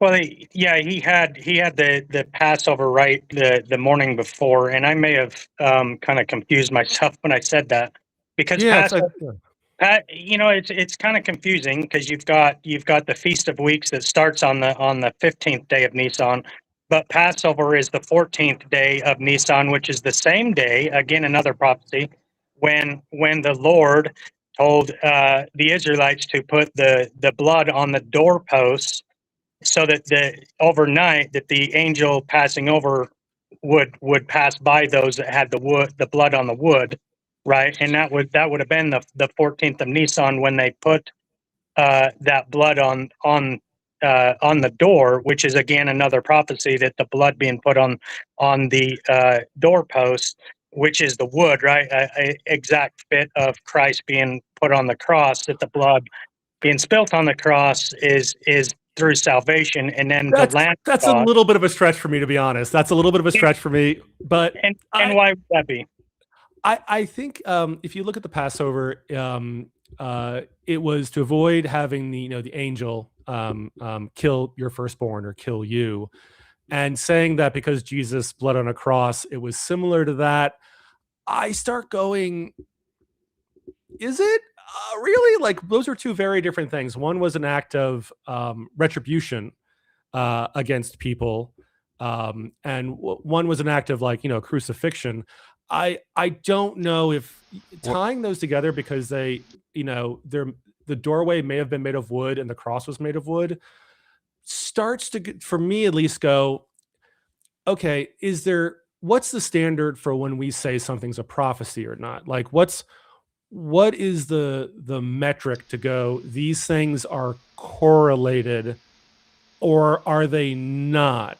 If that makes sense. Yeah, that makes sense. Can I 10 seconds, just 10 seconds, so Dean, I'll let you go. My response to that is the story consistent, or is it inconsistent? We have throughout the Bible in many situations where blood and wood and the Redeemer, right? And this is another one where that was on the 14th day of Nisan, which is also the same day that God said to take a lamb and slaughter it on the 14th of Nisan. Then Jesus come in, and he had no control of them that did crucify it. And you make a point, like, because it was written, maybe 90 AD or the second century afterwards, that they could have changed the date. I'll acknowledge that point, but at the same time, as we do see consistency of with the story of Abraham and the sacrifice and these same things. That's the 17th day of Nisan, which is the first month on the 17th day. And the resurrection, the reverse of the curse, happened, which happens to also be the day that the ark landed, from after the flood on the mountains of Ararat, which means reverse the curse. And so when you start building a bigger picture, how could it not fit? Because they do start to align more if you have more of the picture, which I haven't expressed yet fully either. Go ahead, Dean. Hey, hold on. In about 10 minutes, I'm going to wind it down because I'm getting kind of tired here. So, if you guys want to, just let finish up. What? Come on, aren't you like 30?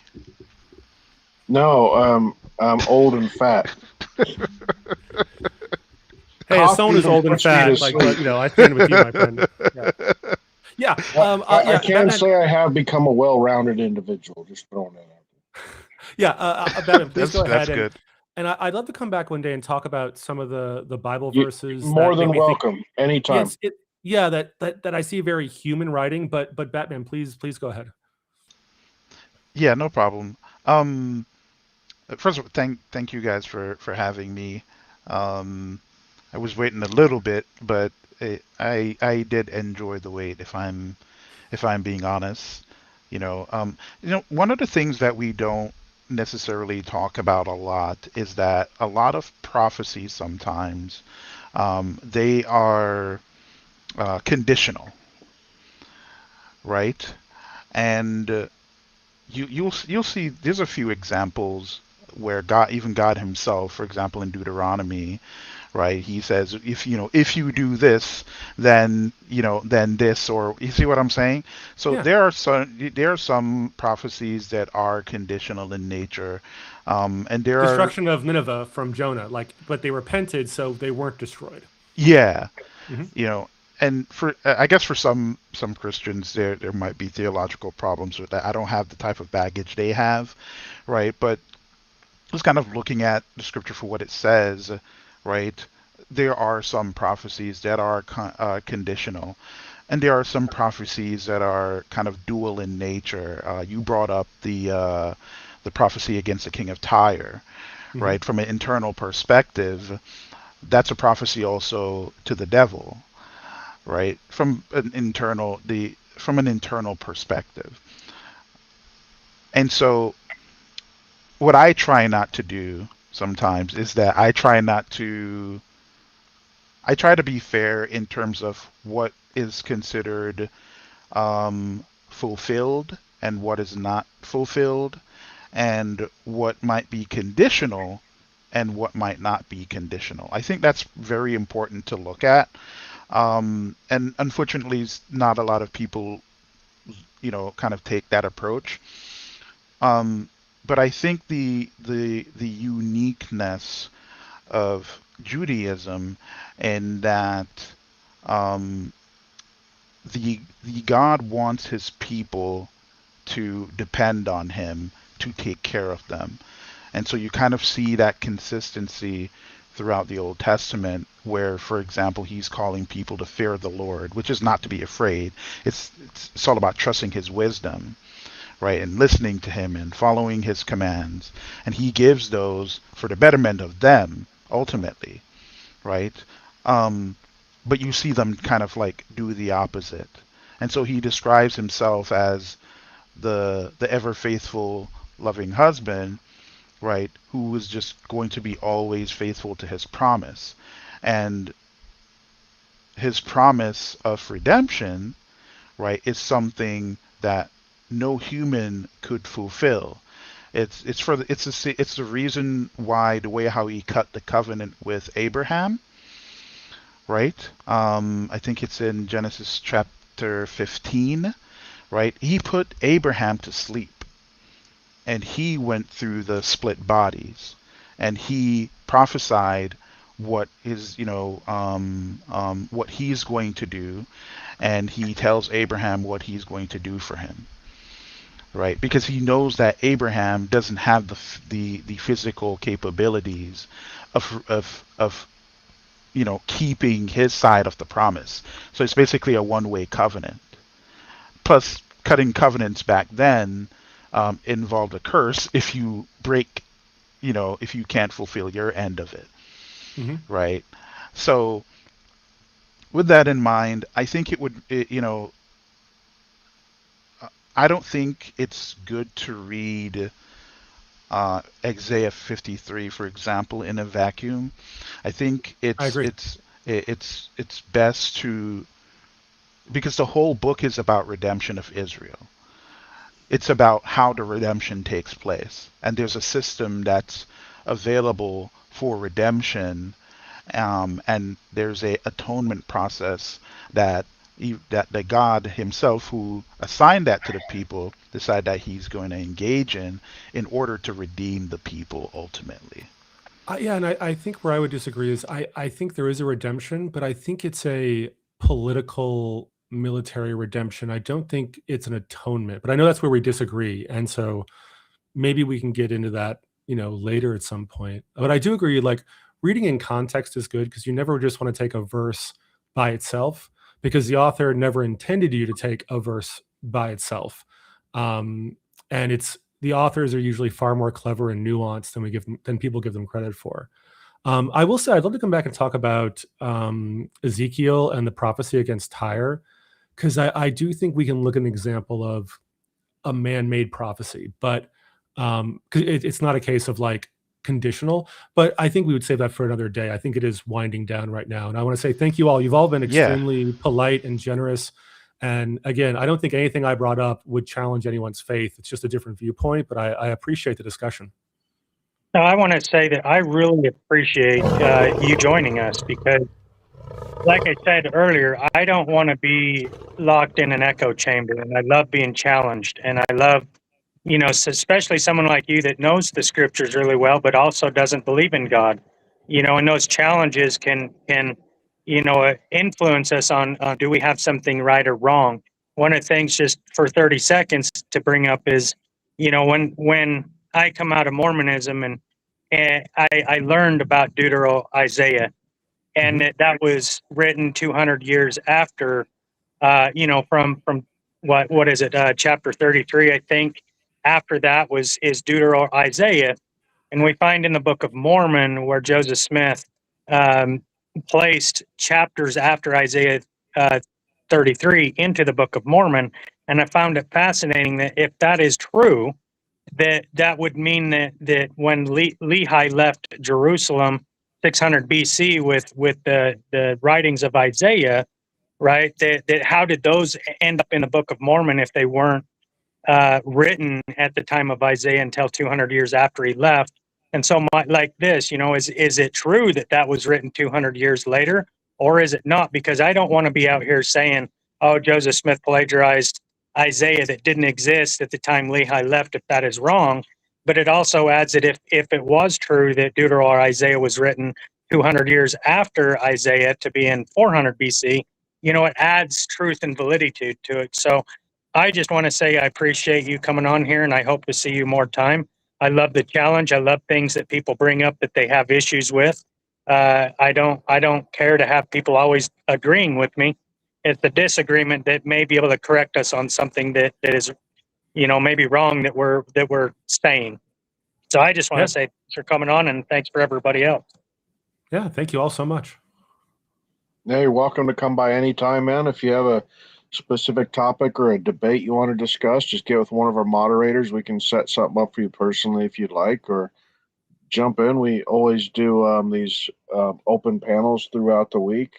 It's more rare that our panels are closed. I mean, usually we'll have a discussion and we'll open the panel up and it'll change topics about 72 times. So come on by. That's awesome.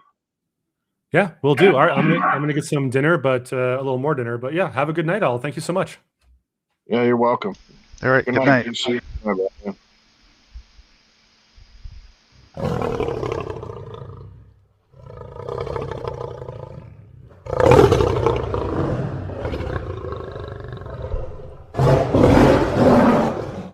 Stand still and see the salvation of the Lord. What would you think are the two most common words that Christians use when they're in a panic or in a crisis? Do something. Do something, Lord. It's absolutely against human nature to stand still and do nothing when there's a crisis and there's trouble and difficulty on all hands. And probably the most difficult thing for even Christians is to stand still and wait for God to act. To stand still to see the salvation of the Lord. Even the most devoted of Christians panic when God doesn't move according to their time schedule. We're always giving God dates. We're always giving him a time limit. Lord, if you don't do it by now or by tomorrow or by next week, it's too late. God is never too late, and he's going to do it not on your schedule, not on mine. He's going to do it on his own schedule. But God is always and has always been searching the earth for those who will trust him in their crisis, in every trial, and especially when it seems hopeless. And he will lead us, listen closely, he will lead us into situations that are alarming, that are critical, that seem hopeless, to test us. The devil has nothing to do with it at all. It's God leading into the crisis. The Bible states fairly clearly, the steps of a good man are ordered by the Lord, Psalms 37:23. And that in Hebrew is prearranged, step by step, fixed, ordained by God. I'm going to tell you something. I believe that every step that I take is prearranged by my Father. Every step that I take is ordered by the Lord. Now, if I believe that, if I'm in a crisis, if I'm in a very, very difficult situation, he's led me there. Because he doesn't stop for a moment while he says, well, you're about to go into a trial. I direct you up to this point. You're on your own now. He directs me into it, through it, and out of it. The steps of a good man, and we are good only by the blood of Jesus anyhow.